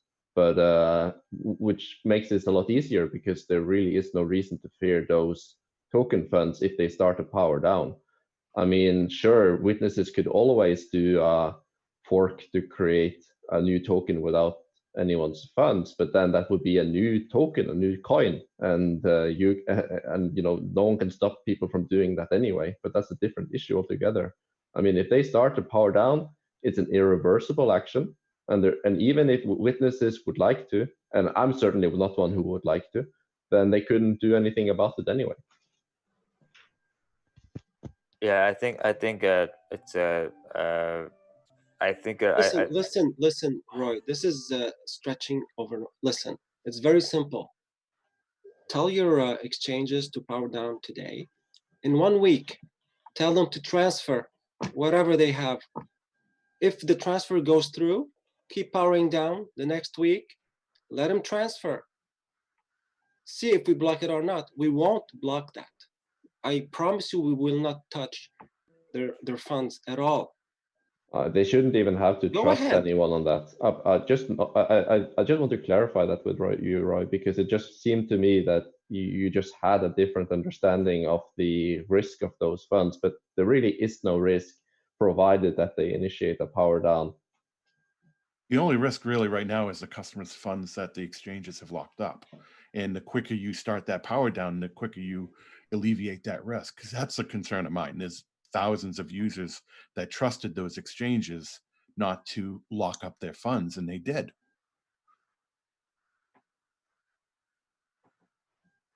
And that's something we'll come back in at another time. But I mean, to get them out and get those customers so they can transact and use their funds and get their assets they own legally, I would suggest doing that power down and getting that started, because you want to do that quickly. So I would relay that to them, that they need to initiate that command to get it started.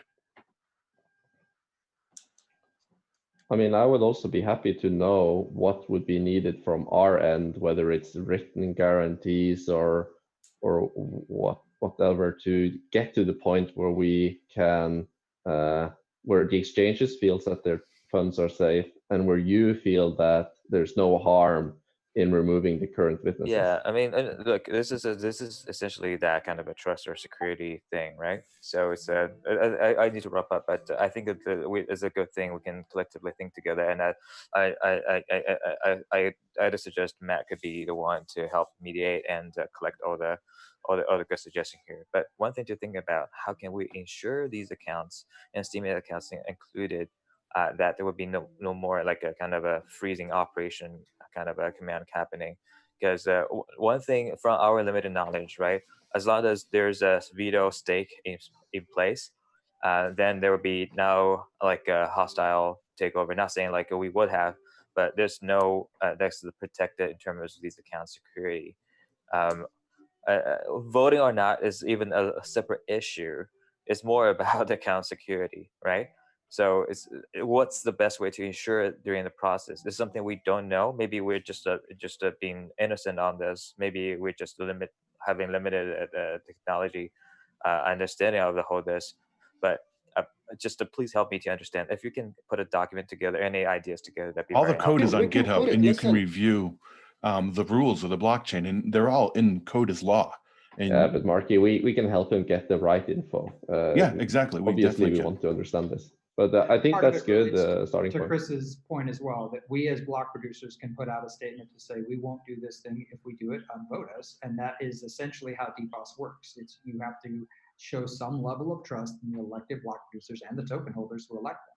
So if we put out a statement that says this is what we're not going to do under the, unless these conditions, like you do actually have to push out code when there's a vulnerability. Those are the type of situations that you do. Look, like you said, Luke, like if this is the trust, and like any company would work, it's like that's why exists a veto, right?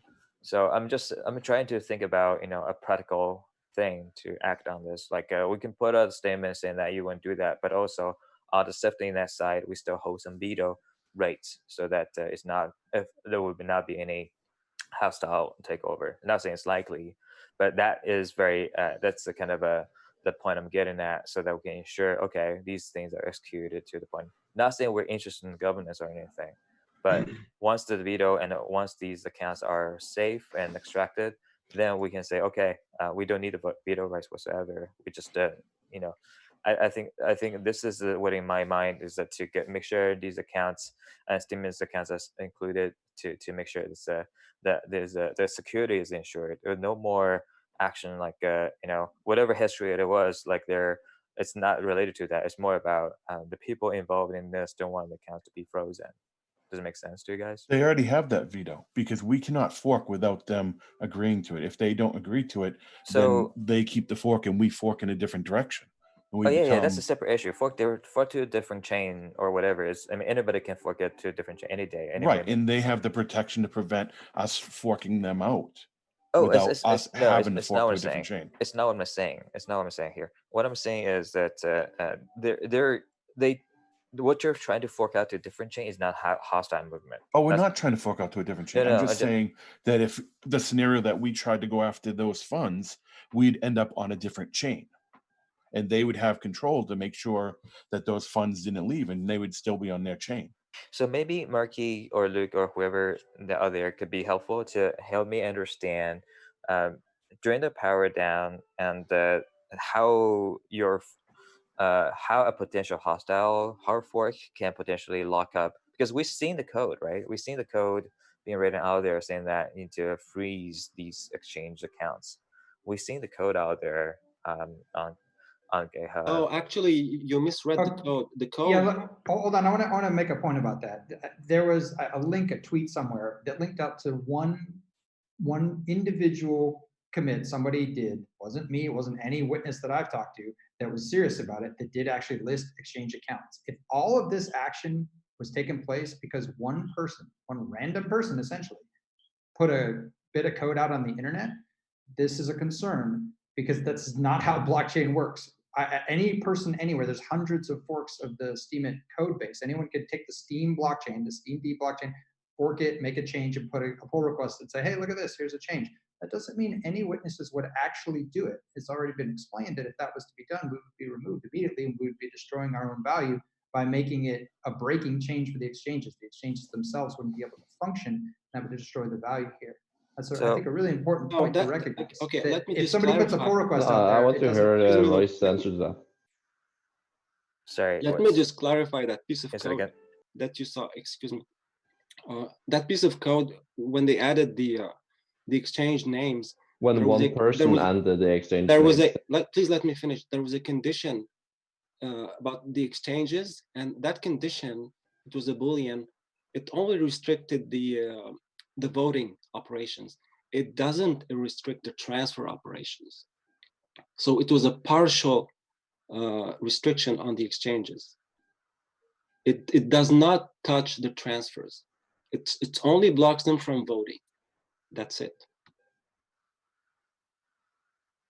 The only one that blocked the transfers is the exchanges that blocked the customers' transfers and locked up their funds, which is that's on their end.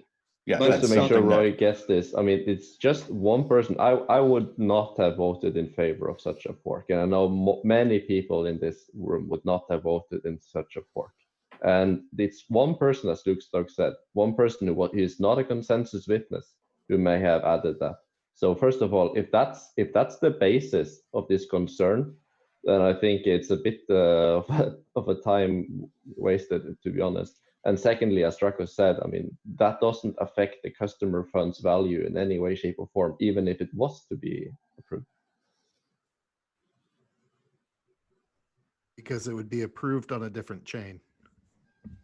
And not just that, I mean, even if it was on this chain, it wouldn't affect the value of the funds or reduce the ability to transact the funds if it's just declined voting operations.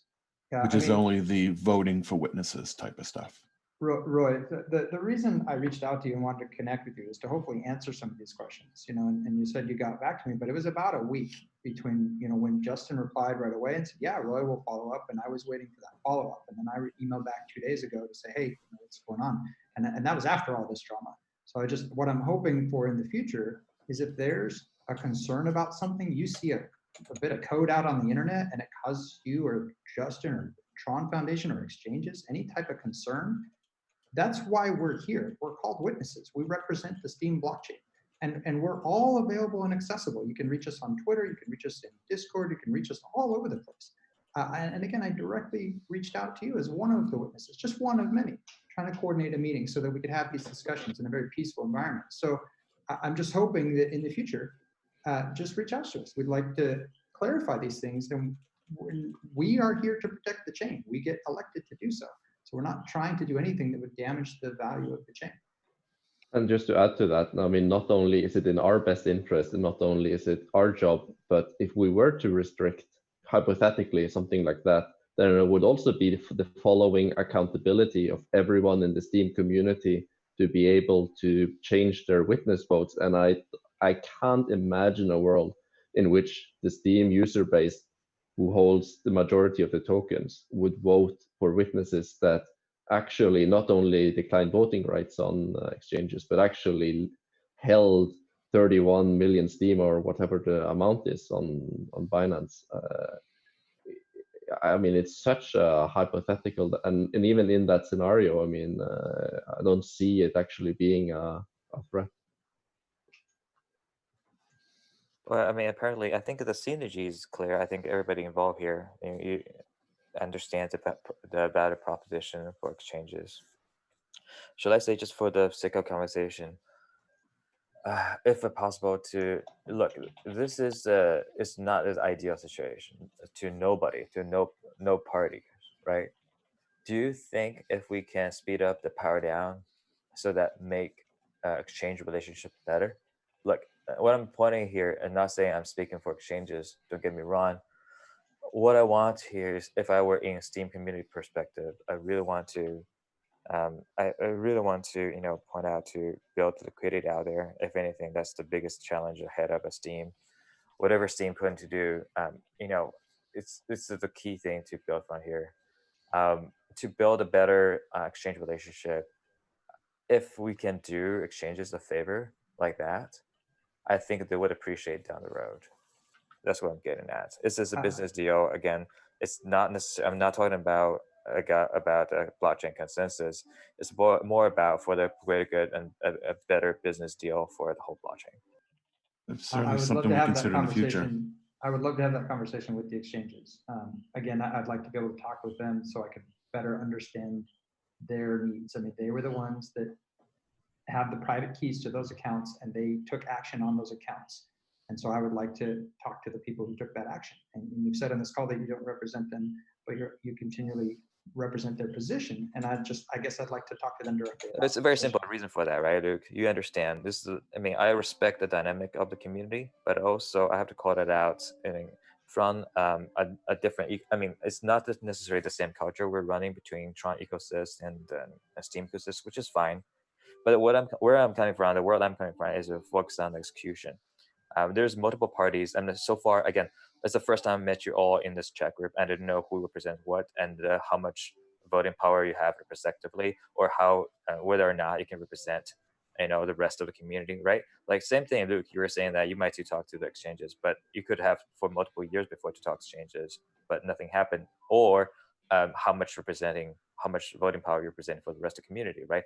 Or versus representing your personal interest. I just don't know. Just to put it out there. What I'm saying here, now we have a collective mind here, not just saying that try to block every one of you to reach to exchanges. By all means, you could have done that multiple years ago, or now, by all means. But what I'm proposing here, how can we make a better deal for exchanges for them to get out without getting pissed? That's what I'm saying. Roy, how much would are you aware as to how much Binance would need liquid in order to make this good?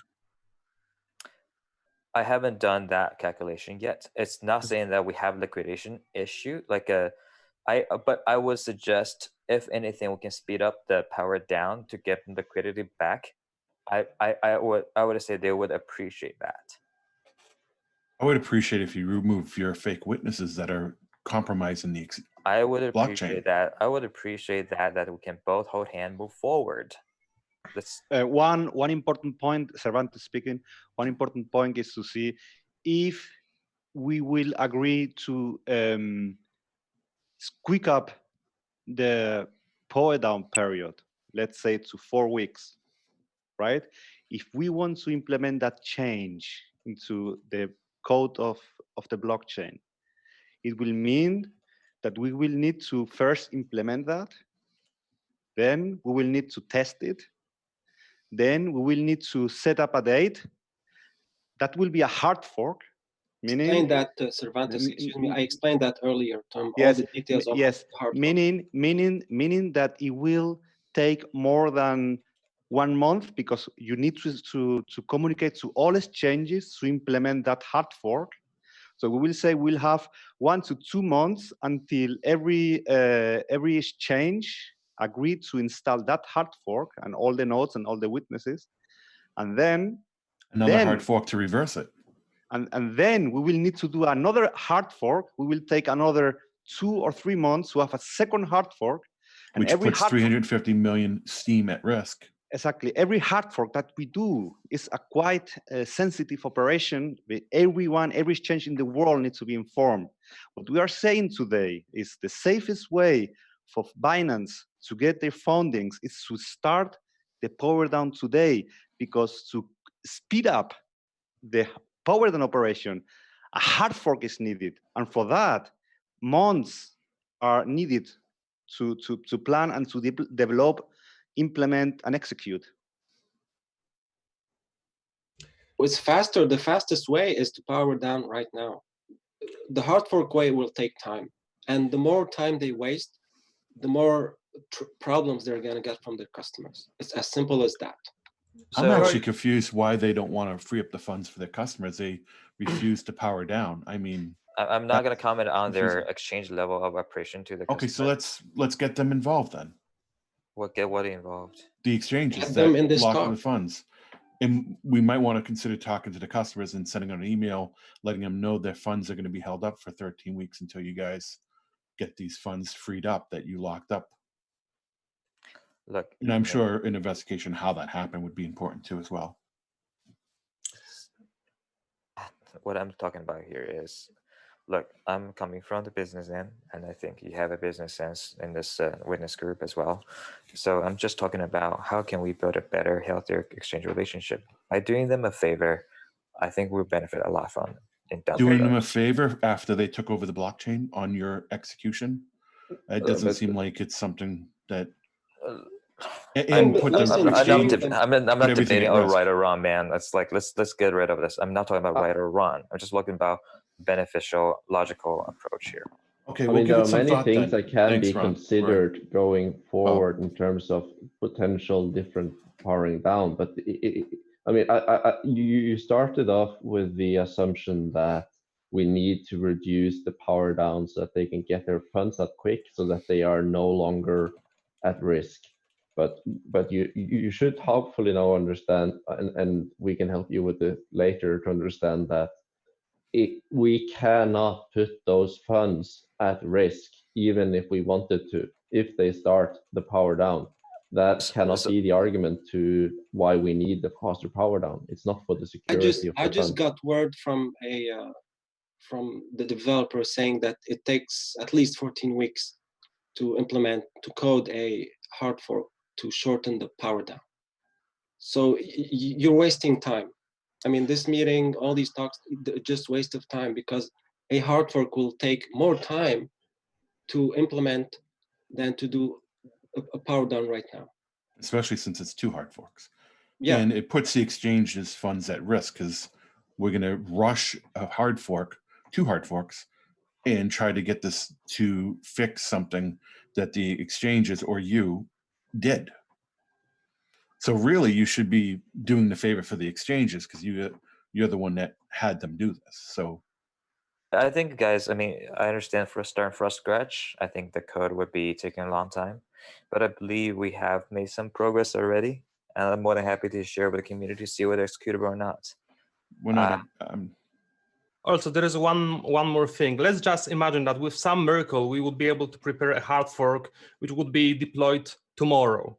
The problem is that with such hard fork, we would basically lock down funds of Steem users on all other exchanges, which would not have enough time to actually deploy this hard fork.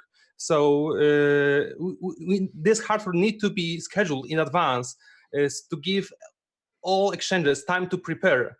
If this would be done in rush, unlocking some exchanges would lock actually other exchanges. And you're also talking about testnet and testing it and stuff like that. I understand what you're saying. I'm not trying, again, I'm no engineering. I'm not trying to get into the nitty-gritty of technical execution of it. I can bring engineers involved to do this, to have it at how execution level can be done.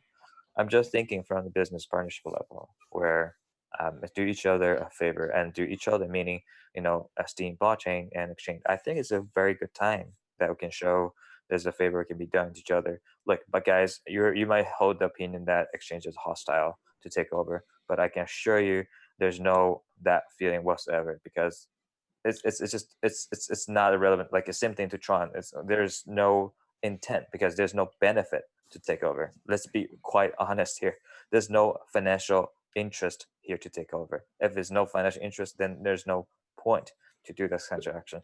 And there's also I think no we financial understand what you're interest looking for, and I think we should end this call. And we're really not getting anywhere. We all know what we need to talk about and stuff like that. So let's bring it There to is our one people last thing I want to ask Roy, because you just said now that it's all about securing these funds, and if it is true, if you get the confirmation from your technical team that it is true, that if they start to power down, that their funds will not be at risk, does that change the situation here for you?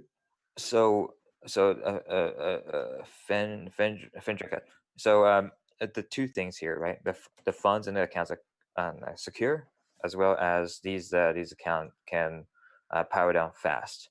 I think these two outstanding bullet points, if we can talk anything, right? And understanding that, for the secure part, you mentioned if they power down in the process, there can be no risks. I try to, like if you can point me to any documents, or we can just draft something and I'll let engineers to look at. Maybe they just have limited knowledge. So maybe there's a way to ensure the security. That's one thing. The second thing is to say, like, once this once it's powered down, right? How well, the reason and how fast can we do that? I'm sorry, before I get to the second point. And another level of security is it means that not about what people can do to the accounts when it's powering down, but also going forward, right? Going forward with these accounts, what kind of a security assurance can be there? Because we never want, because anybody can do a hard fork or another soft fork to lock these accounts down. Yes, I understand from your position, there's no logical reason for it to do so, but it happened to something happened before, right? Maybe we can do something like maybe there's a consensus we can reach in an open letter to say that we would never do this and do that. I think that's a good first step. But meanwhile, I also try to understand. I don't want. I think this is a good first step to go for. And the second part for the fast power down part, I know it's hard to achieve. I mean, I'm not saying that's easy. I agree. It's just a lot of security thing to consider. I mean, safety things to consider of the chain safety. I like to share some of the code we might have for everybody to review before we can even execute on this. But it's not like we start from day zero. I mean, I think I think there's a code in there ready to execute. If not, in a couple of days ready to execute. But I will definitely present you guys to review in the first place.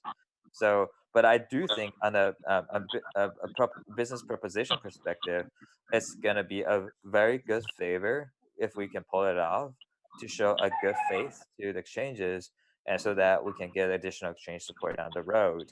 I mean, yes, regardless of what they did, it's not a point about what they did here, right? It's a point about moving forward. How can we grow the Steem ecosystem with exchanges, correct? So if that's the case, I like to establish kind of a channel and this proposition as a good faith to them, right? And it's so that they can appreciate that the things being done collectively with the community. I think they will definitely this gonna help the rest of the community. All right, can we wrap this up and we can do our discussion and talk about it and stuff, Rob?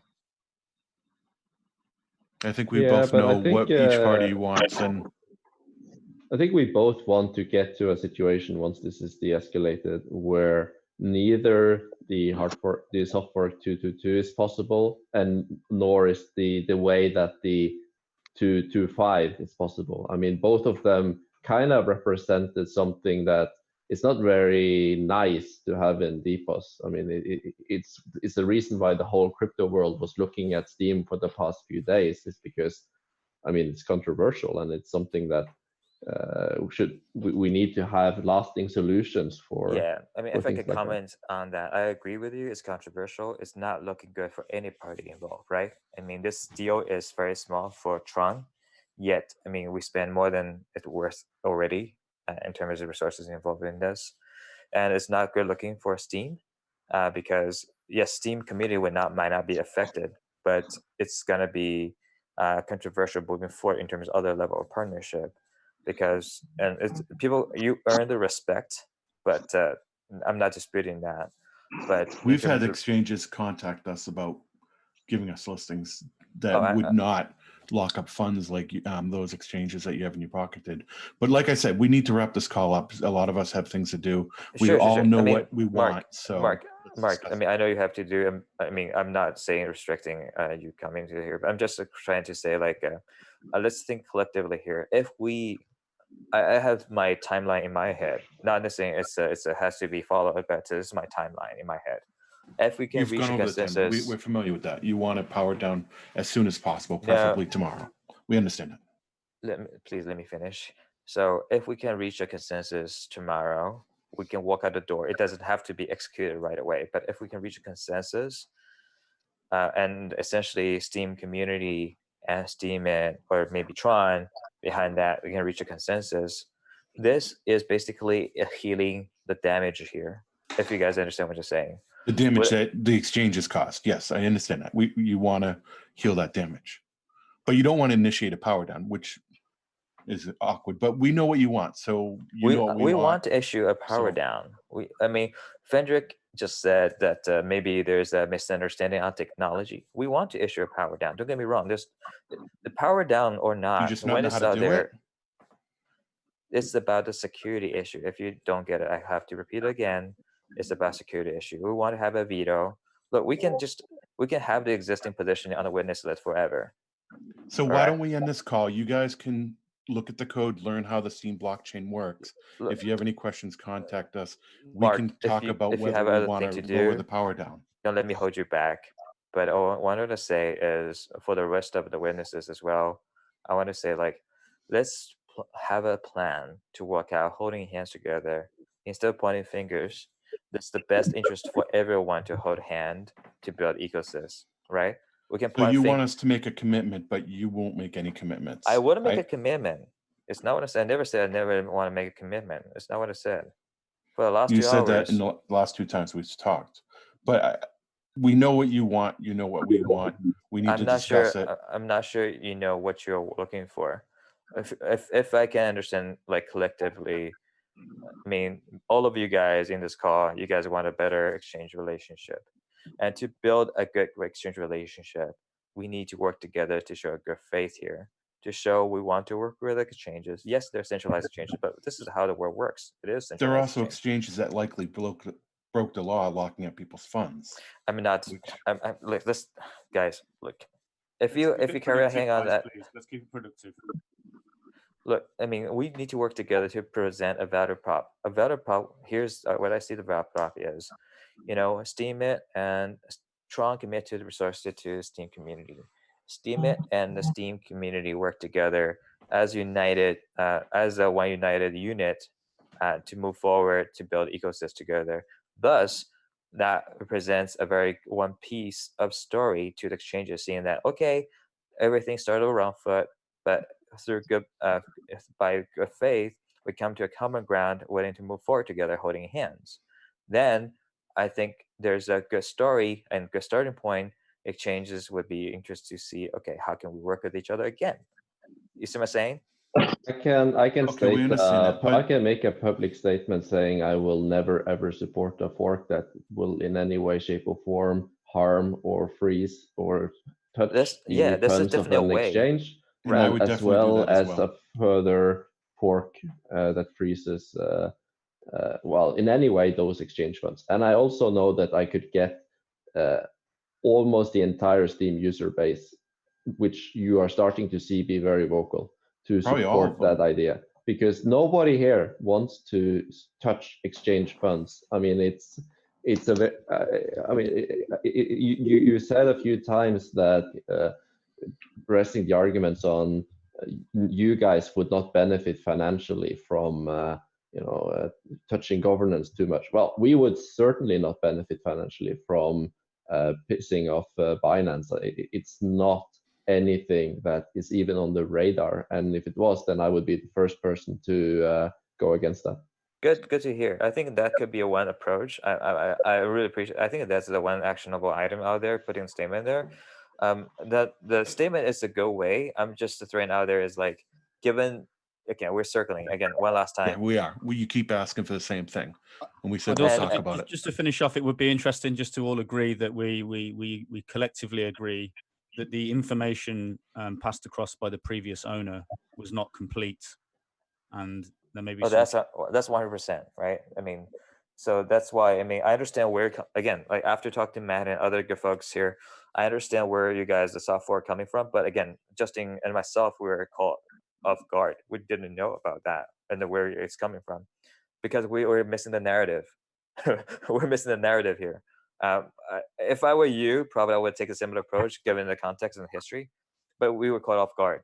But it's the damage is made already. So by whoever locked the stake on the exchanges. Yeah. Hey, Marky. What I'm trying to say here is, if we can show something to speed up. If I know that's what they're looking for, And if we can do something like that, and let's just look into the executability, because we have the code out there already. Let's at least take a look at that to see if it's durable. If not, if it's not durable, if it's not secure, 100%, we don't have to execute that, right? But if it's a chance that's durable, with a collective mind here, we can say, okay, it's durable, this is a timeline, yada, yada, yada. So exchange side, I can see we're holding hands, working together in good faith, so that we can do them a favor.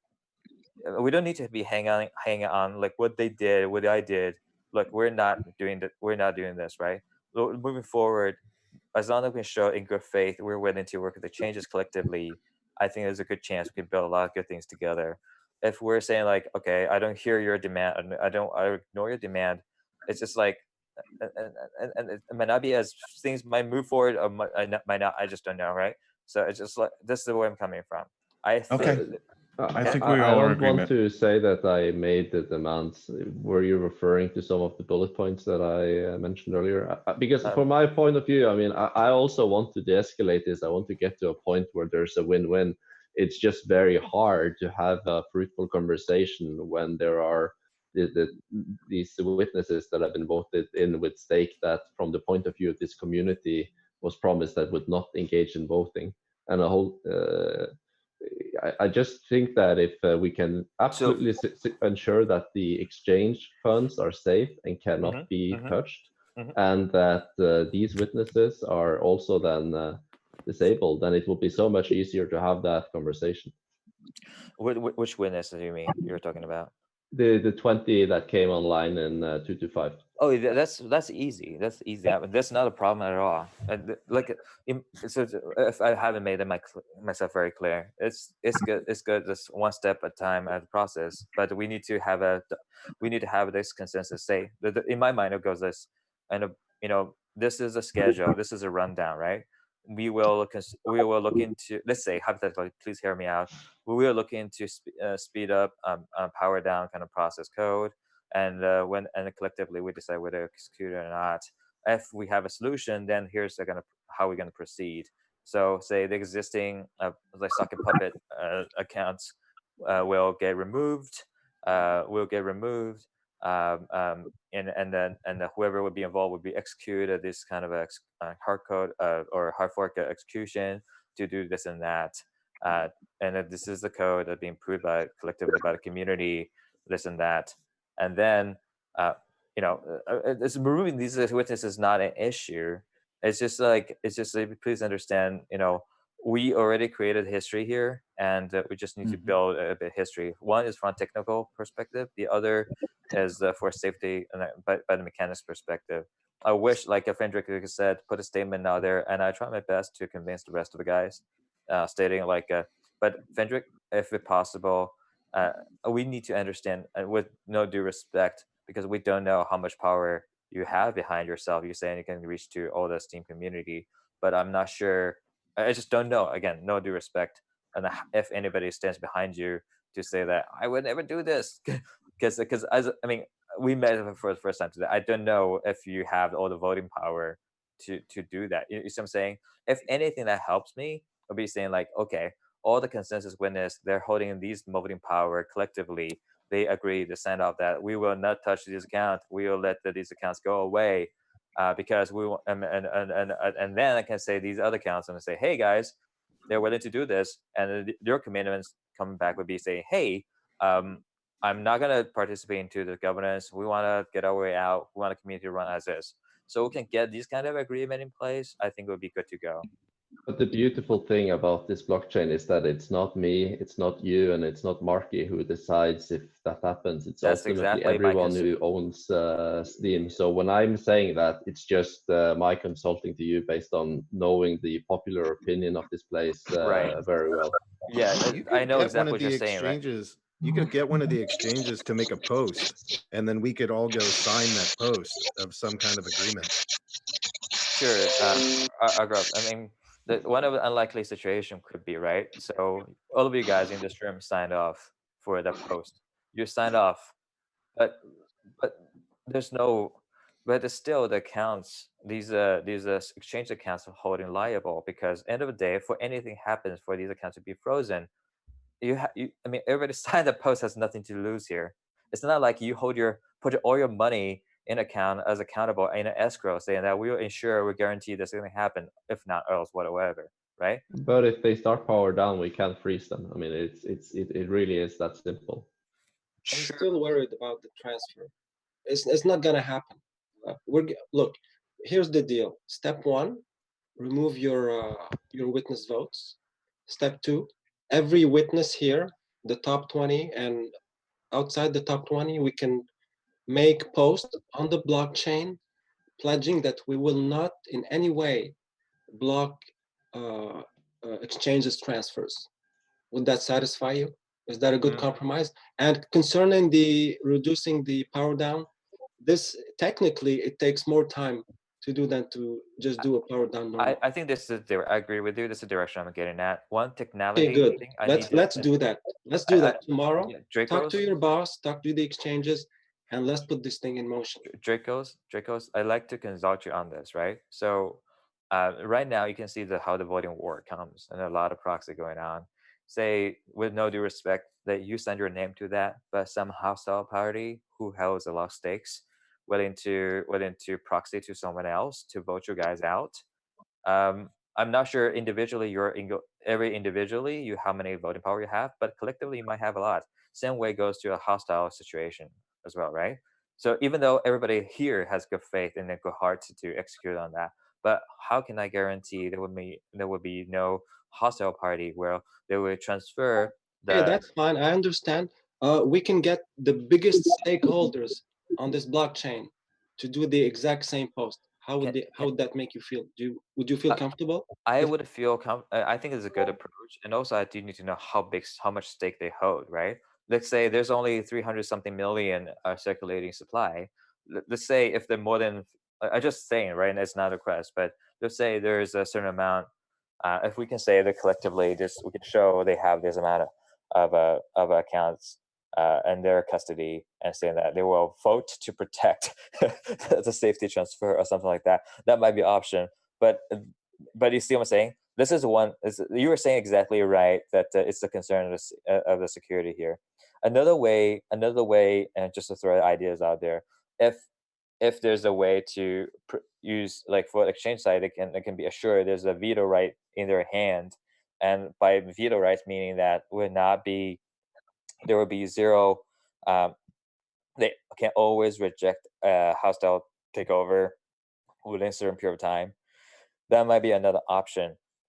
So I think the idea of veto rights are quite interesting as a way to protect a minority group in a blockchain from a majority rule. Like I agree with that, but I don't think there's anyone here that will want to build on a chain where by veto that means that both the existing Steemit Inc. and the exchanges can just at whim vote in 20 new witnesses and change the rules.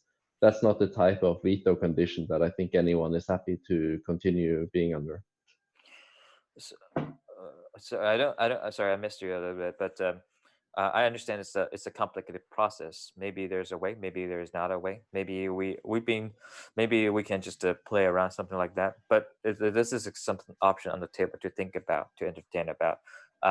So I think collectively, I think to wrap it up, we have agreed to something I think I'm pretty excited about, which is we can figure out a way to secure a safety transition, right? A safety of this account, right? This is the first thing. And second, let's collectively think if there's a way to speed up the power down. We try to do exchanges a favor, regardless of what they did. By doing them a favor, we can earn the trust of back again and can do more business together, right? That's, I think, is mutually beneficial. I think this is the step people will want to take. So if we agreed on these two, I think we can have separate conversations to see. I mean, we can not to sleep over it, but we can just take a some time, half an hour to digest on that and to see if we can put executable items on top of these two directions. I think very appreciated. I think getting the security is not going to be very difficult, but the power down uniquely to these accounts, I mean, it would have to be a community vote. It shouldn't be something that either you, even if you wanted to do it, could do. But I think you'll find that it's an unlikely thing to go through. I'm not saying that as someone who is desperate to prevent it, but just based on my knowledge of what people in this community want. Sure. I mean, just trying to, like, you know where I'm coming from. Just trying to do these guys a favor to bring the relation back again, right? Because you're really close to them. I have a quick question, Roy. Those 20 hostile sock puppet witnesses, are they running on the same box? Because that is a concern of ours as witnesses, that our blockchain is I at don't the know. whim of. I wish I can have the answer, Marky. I don't know if they're running on the same box or not. I just don't know. And because we know they're not updating the price feed as well. So there's these risks that all these exchanges that you're concerned about are taking while you guys are holding our chain hostage. It's not as, again, I'm gonna try to get into that. I try to focus on like how, let's figure out a way to ensure these accounts safety. And well, that's part of the safety, is not have one server running the entire blockchain. Number one, it's not one server. I don't know how many servers are there. I don't know that, so I cannot answer this question. And for two, I mean, if you're concerned that we're still holding these accounts, or we're willing to still hold on accounts, it's not our wish. We don't want to do that. If anything, the only action took to do that was because of the fear of losing the fund. Again, whatever happened, it's not the intention going forward, and we have zero interest. Like, if there's no financial interest, there's no action we've taken on our side. I understand. I think this is a logic here. You understand that we were talking about.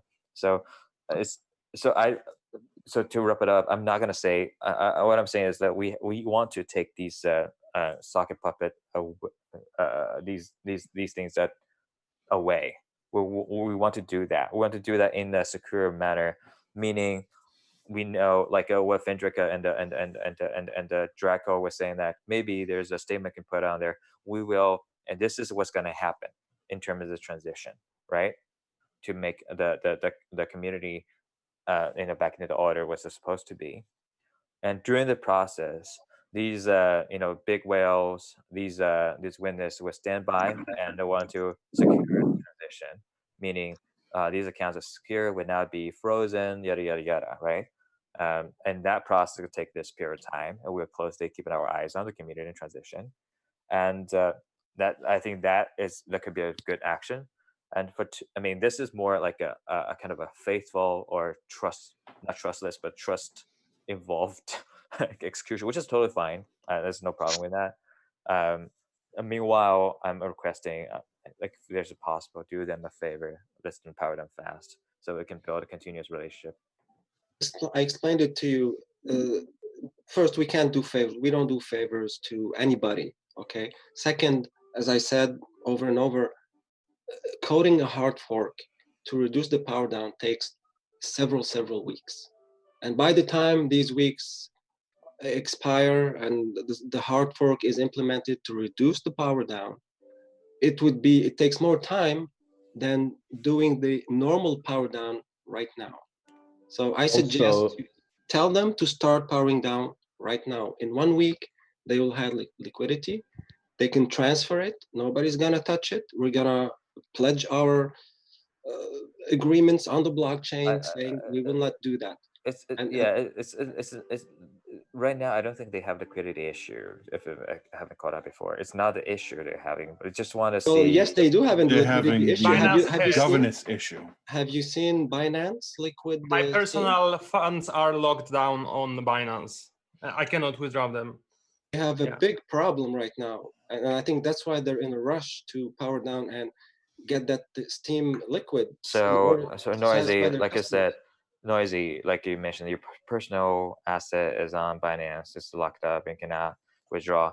But by saying that Binance powering down, and also the community saying security in their account safety, are you okay to wait? What choice I have, right? Well, I mean, I'm just throwing again, not saying to pick a side. I'm just saying, like, are you okay to wait, or as a consumer, I'm an investor, a trader on Binance, would you say, like, hey, why didn't you make it faster? I mean, I'm just saying. The exchanges are the one that made the mistake. They're the ones that did Mark, this we've covered that already. I would say, if you want to, if you actually are an investor in a blockchain, you don't encourage the developers of that blockchain to hastily push out a hard fork that's untested and not properly developed in order to get your funds off an exchange quickly. That's not what an investor that I would know of would do. They'd want very slow and steady testing and very, very careful use of the blockchain. When you introduce a hard fork, there should be very serious reasons to do so, either an imminent security threat or major improvements that add value to the ecosystem. So I just want to make sure we're clear on what it is you're asking for. A hard fork is a very serious thing, and if we as witnesses who are elected to protect this chain were to not treat that seriously, we would lose our position as witnesses, and it would actually hinder the trust of this blockchain. I see. So, I see where you're coming from. Very serious thing to ask for, and that's why there's getting a lot of pushback. And I just wanted to make sure that we understand and we're on the same page as far as how this particular blockchain functions. Hard forks are a really big deal. Yes, we've done 20 of them or 21 of them, but they've all been done very deliberately with lots of testing. And as has already been mentioned on this call, there have been times where they weren't done as well as they could have, and it impacted the entire ecosystem very negatively. And that's we'd have to do a hard fork to do it, and then one to reverse it. But we have to test both of those.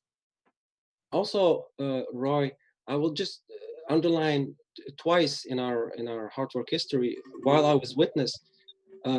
Twice it went really bad. One time it messed up the blockchain for 2 or 3 days. It was frozen.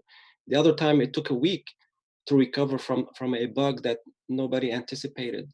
So as an investor, I'd be like, power down now, safely, get me my tokens. I can get my tokens next week, or at least a portion of them. That's what I would do as an investor. I'd want them to start to power down. The fact that they haven't would raise very serious questions in my mind for that exchange. And that's why I'd like to talk to them for them to explain why they haven't. It makes no sense to us as a community. Yes, Roy, you asked me whether I'm okay that I will need to wait for my funds. I understand that the quickest way is that Binance would start powering down right away. And they do not have excuse to not do that. Why is that? Because they can cancel powering down at any moment. If they would get some portion, they can power up that also at any moment. If they would, that would be terrible, of course. But they could technically do that. So they have no reason to not power down. There's also downtime with every hard fork. The exchanges generally lag about 8 to 24 hours behind, sometimes longer, for each of the hard forks. So there'd be 2 downtimes for the exchanges before and after these things. Going by Roy's bullet points. Yeah, sorry, go ahead. What I'm saying is what I try to say is that it's valid points. I take the points in. I think that going by your own points, we can probably settle this by tomorrow by showing your guys' engineering the documents and also us making some statements. Sorry, for are you talking about a code review or? Yeah, because your 2 points were that it has to be safe and it should ideally be fast. And to the point 1, we can ensure that this is safe. That's not hard. And 2, about getting it fast. I mean, there is no faster way than them powering down, unfortunately. And that's, I get that it would show good faith if we were to make it a top priority to help them. But unfortunately, we're not going to be able to help them get it out much faster, even if we wanted to. Understood. That's a good point. I mean, guys, I appreciate that. That's a good point. And also the power down piece. Here's what I have in mind, right? Power up is separate to hold tokens. I'm reading as on a go as well. So what I'm trying to say is, I think putting a statement out there is one way. What I'm trying to offer to everyone is, if I can convince them to power down to the limited certain seats of the witnesses, I think as a sign of a gesture, I think we can get that, just saying there, just bear with me and play this out. Let's say if we can just, downvote, or how do you say that, is release 2 seats of the witnesses as a show a good gesture. Meanwhile, we can announce a consensus tomorrow or whatever. Okay, this is what we're gonna do, where all the witnesses, power user of Steam will stand up and make sure the security of the exchanges accounts or accounts out there will not be frozen, right? The transferable rights are not removed. Essentially, it's not frozen, and then let me try this idea, but also I would have to say maybe the chance likely would not be removing all these witnesses places, might still having some places, but it's like one step for both parties to move forward a little bit or step back a little bit together as a sign of good faith to the community and to the rest of the exchange world. I think that could be the first step.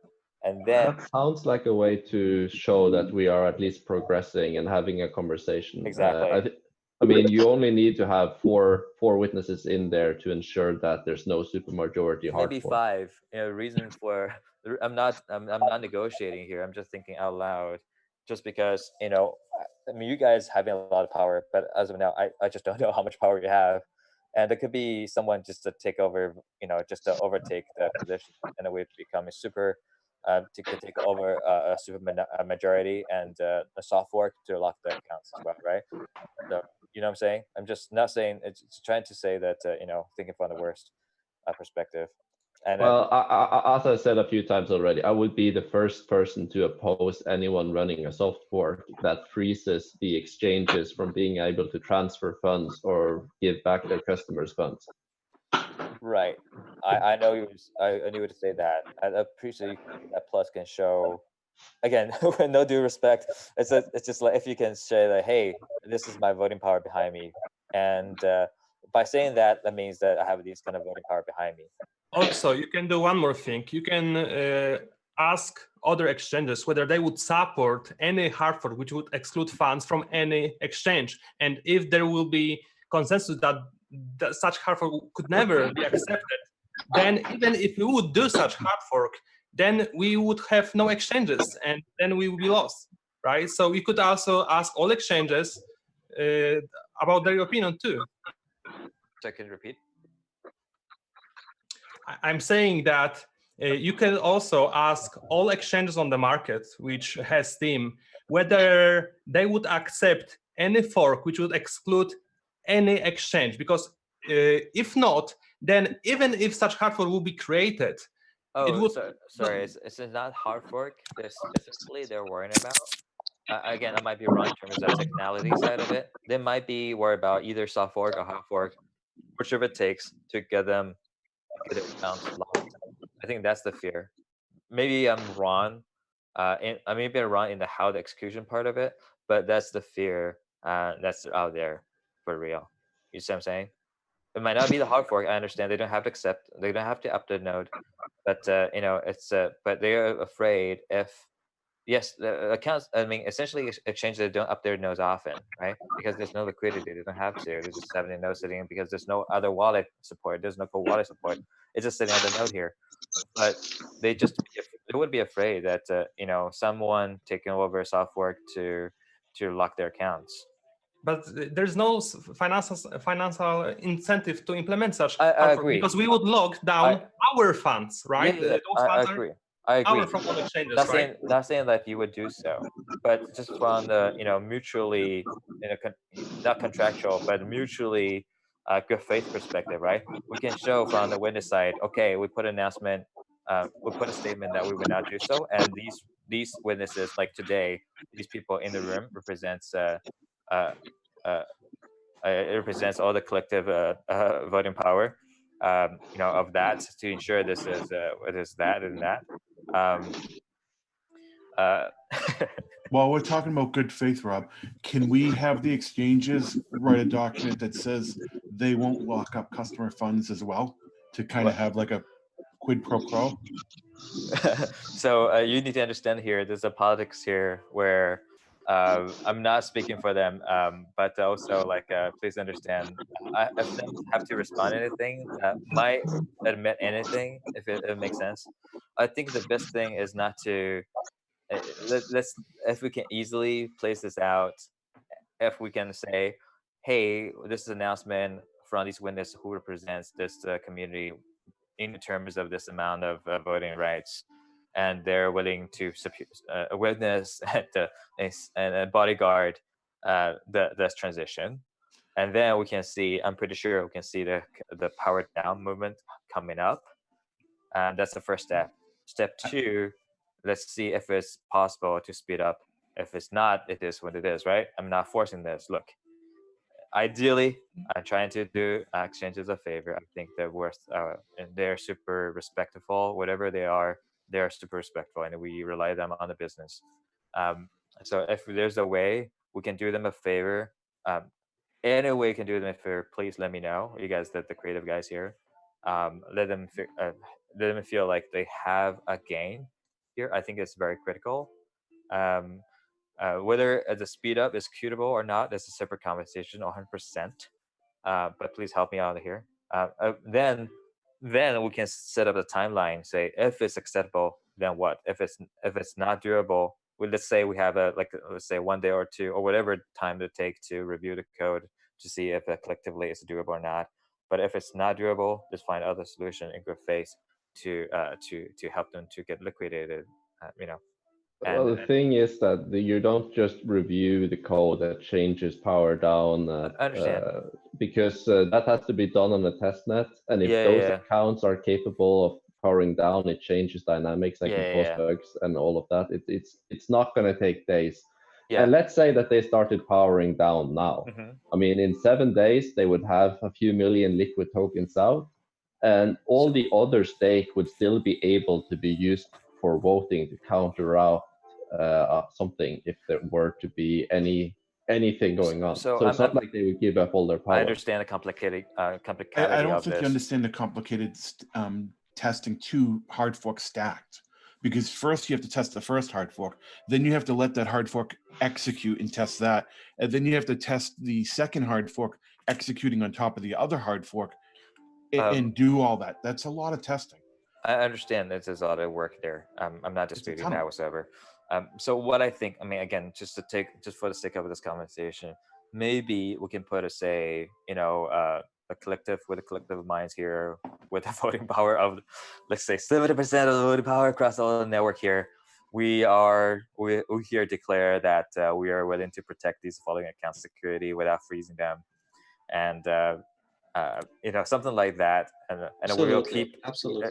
Let me finish here. So I'm thinking meanwhile, these guys will keep the veto rights by meeting veto rights. You will ensure that across the network, there's no one downvoting. Let's say they keep 5, right? They're not gonna be, a sudden hostile takeover to, squeeze the 5 out of the 20, right? But again, it couldn't, even if for some reason that would go against everyone's self-interest, the witnesses were to try to do that, we would lose, because there would just be a new hard fork by you guys that the exchanges would recognize as the real Steem token, and we would be left with some other new coin from the fork, because it just splits it in 2. Yeah, you're absolutely right, and you're absolutely right. So this is the common ground I think we're getting here, right? So a statement of all the witnesses here stating we protect, safeguard this. Meanwhile, these are the following accounts. We'll keep this, 5 seats of witness, and then you will ensure, we keep 5 seats, meaning in the unlikely case someone wants hostile takeover, this is double security. 1, you hold enough voting power and you're devoted to protect us. 2, on the exchange or on our side, Steam side, we have enough seats, so it's not easily being voted down. At least that we have 1 or 2 seats to protect us. We can make an action beforehand, so that from that on we can figure out a way either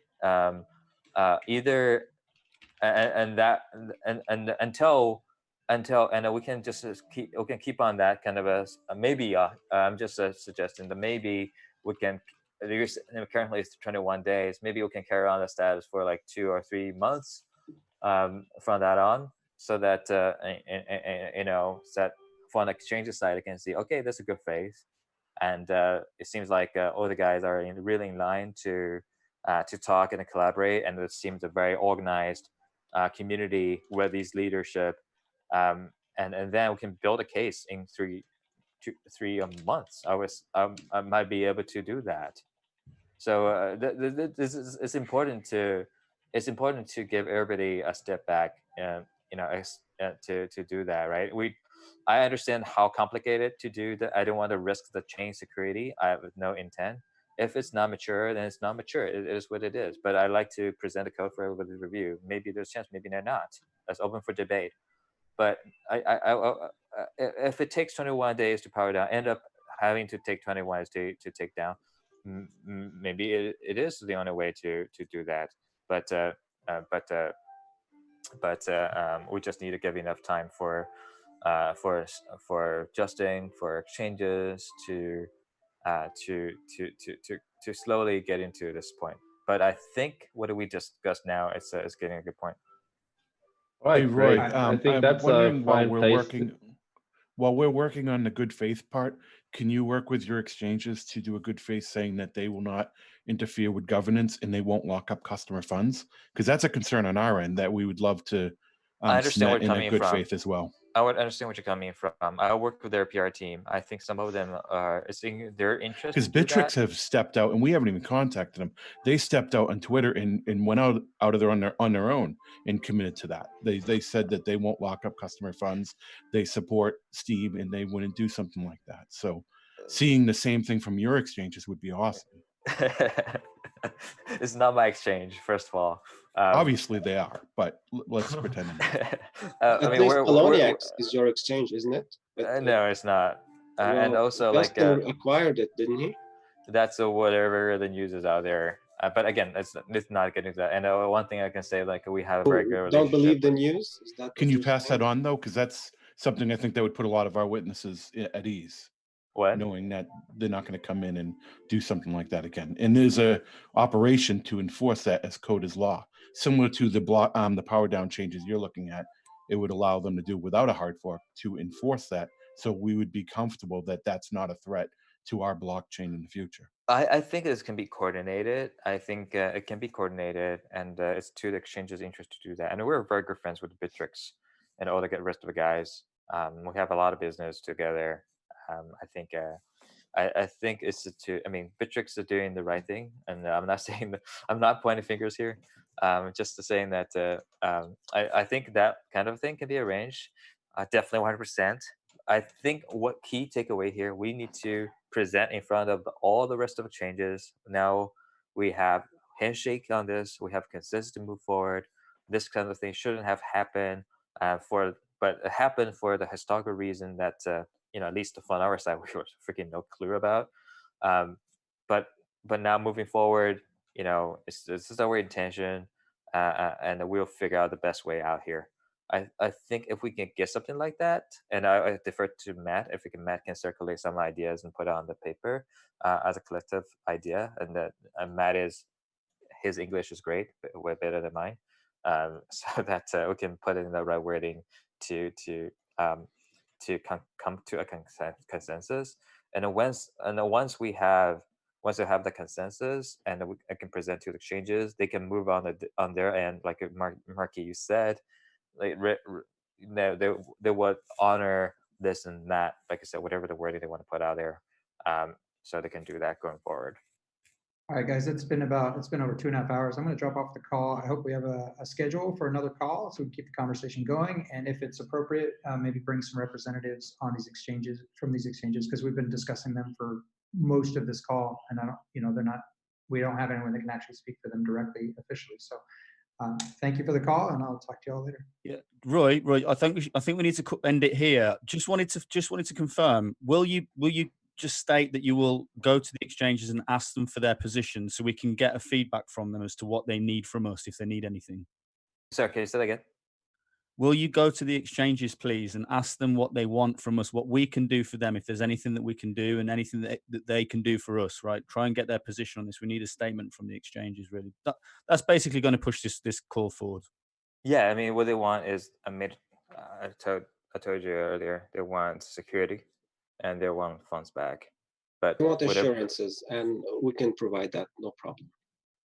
Yeah. Yeah. It'd be good if we could get it in written form from them, though, in some way. If they can write a blog, or they can come and send you an email or something. I would say let's not let's have this thing execute together. We can plan on these kind of things, announcement, but I think execution level, let's do it together. because we can bring the guys together on the same page. Like this is the steps we want to execute. We will announce our consensus.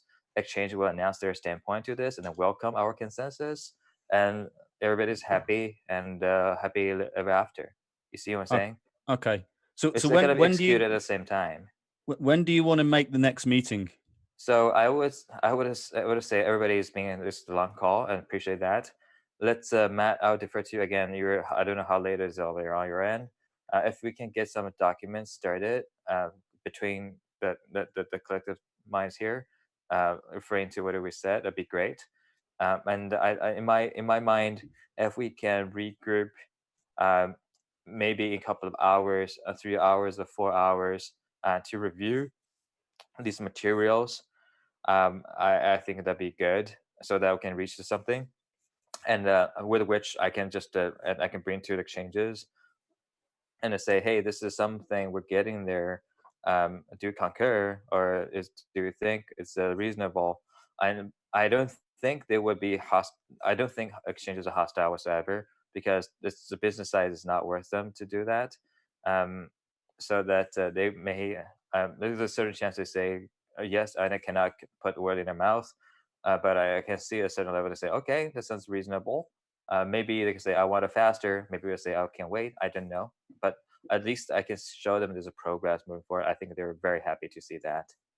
3 to 4 hours for the next meeting is way too short. We need, I mean, there's a lot of people in different time zones, and people. No problem. I mean, so at least 24 hours. Can...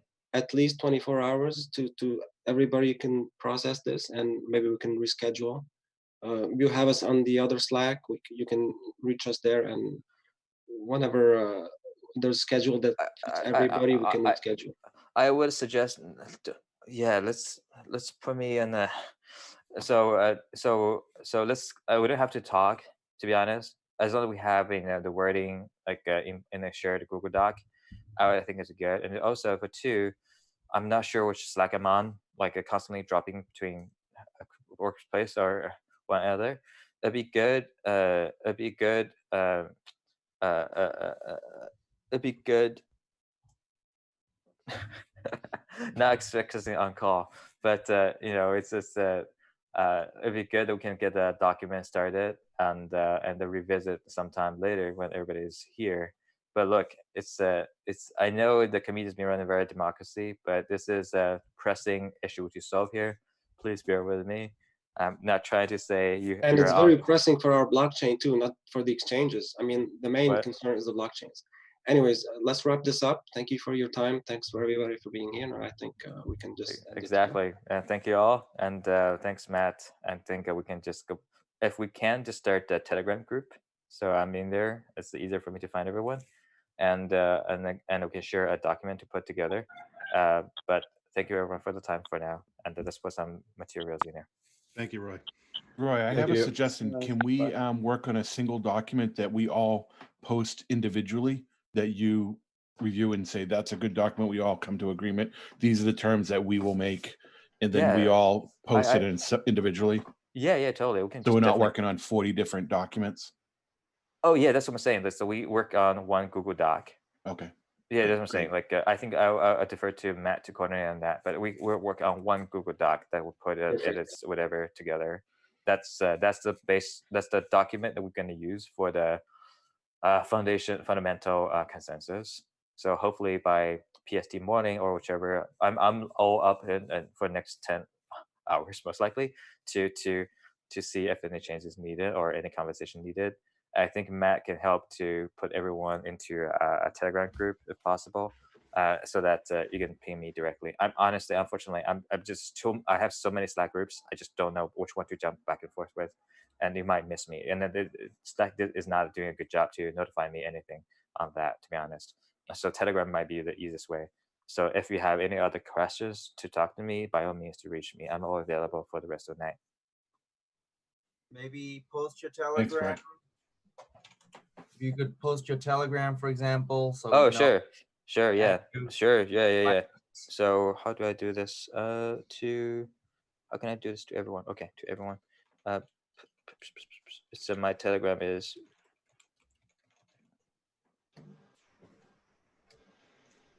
Roy Liu. There's two of them. Roy Liu and Roy Liu Tron. That's Roy LXY. That's the official one. The other is impersonation. Ah, okay. Roy, I also just dumped a few bullet points there, just as notes from the meeting generally about actions that from most of our side would significantly help building a working relationship. It's not demands in order to not do anything. So please don't read it as that. Just the No, things that I have. wouldn't. Yeah. I appreciate that. I mean, I think that's we're saying that you post like 5:30 or 6 p.m. So it's the previous like if anything, it's like and I tend to not to address on that. Look, we have a common issue here, right? The common we know we have a historical issue, and to be honest, we were we were blindfolded on that in particular in regards to the previous history. What I try to make it sense to move forward is not saying ignoring that, but if we have to point finger, let's point fingers together. It's and if anything, Justin Sun might be a victim himself into this part, into this, if it makes sense to you. I really believe that as well. Yes, so we're all victims here, right? Of one particular individual. So let's. I would be thrilled to do that. So let's not if to get the Justin Sun behind this, let's better not let Justin to bury the heritage, but ask him to be interested to devote resources. Does it make sense? So this so we can point out what's the whatever or whoever is actually causing this issue. I think that'd be my angle by my understanding of him. That'd be a good angle to move forward. If he has to be Justin has to force to inherit something, and he was like, "Why? I didn't know. I'm innocent." I mean, you guys might not be aware. Like a lot of people, you guys ask, like, should we trust the press or not? I would say most likely don't. Especially don't trust the press from CoinDesk. It's really pointless. There's a history. There's a beef, and I'm sorry. This is how crypto industry works. It's very hard to work with the CoinDesk and being trying to working very negatively with us. So you can see anything bad or even good thing about Tron, they will always comment badly. Anyway, my point here is like there might be some perception in your guys' mind about Justin Sun, and I hate to say that you haven't talked to Justin beforehand. If I can, I should, I mean, he's not what he said, you guys see on the press. Not saying he's a perfect person. I have no point position to defend him on that.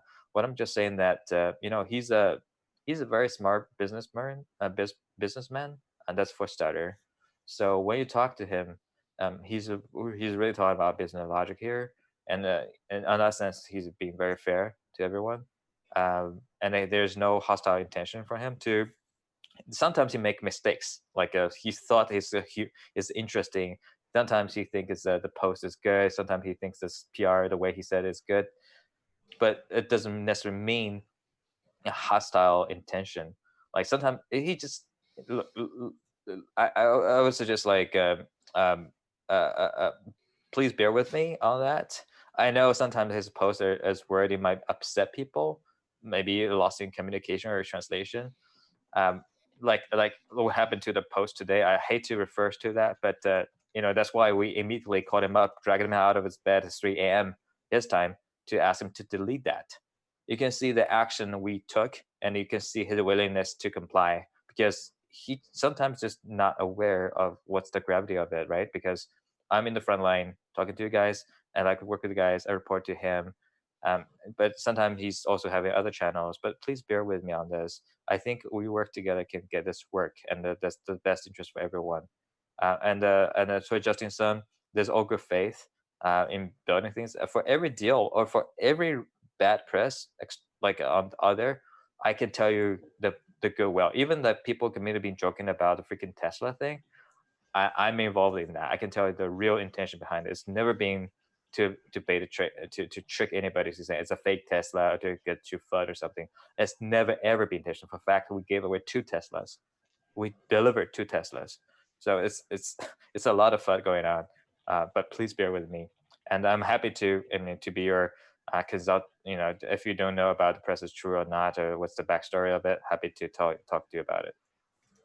Okay, I think we need to call it the Thank quit you very session. much. 2 hours 50 minutes now. I think people are getting a bit restless, so we can do this again tomorrow. 24 hours from the initial start, I think is probably a time to call it.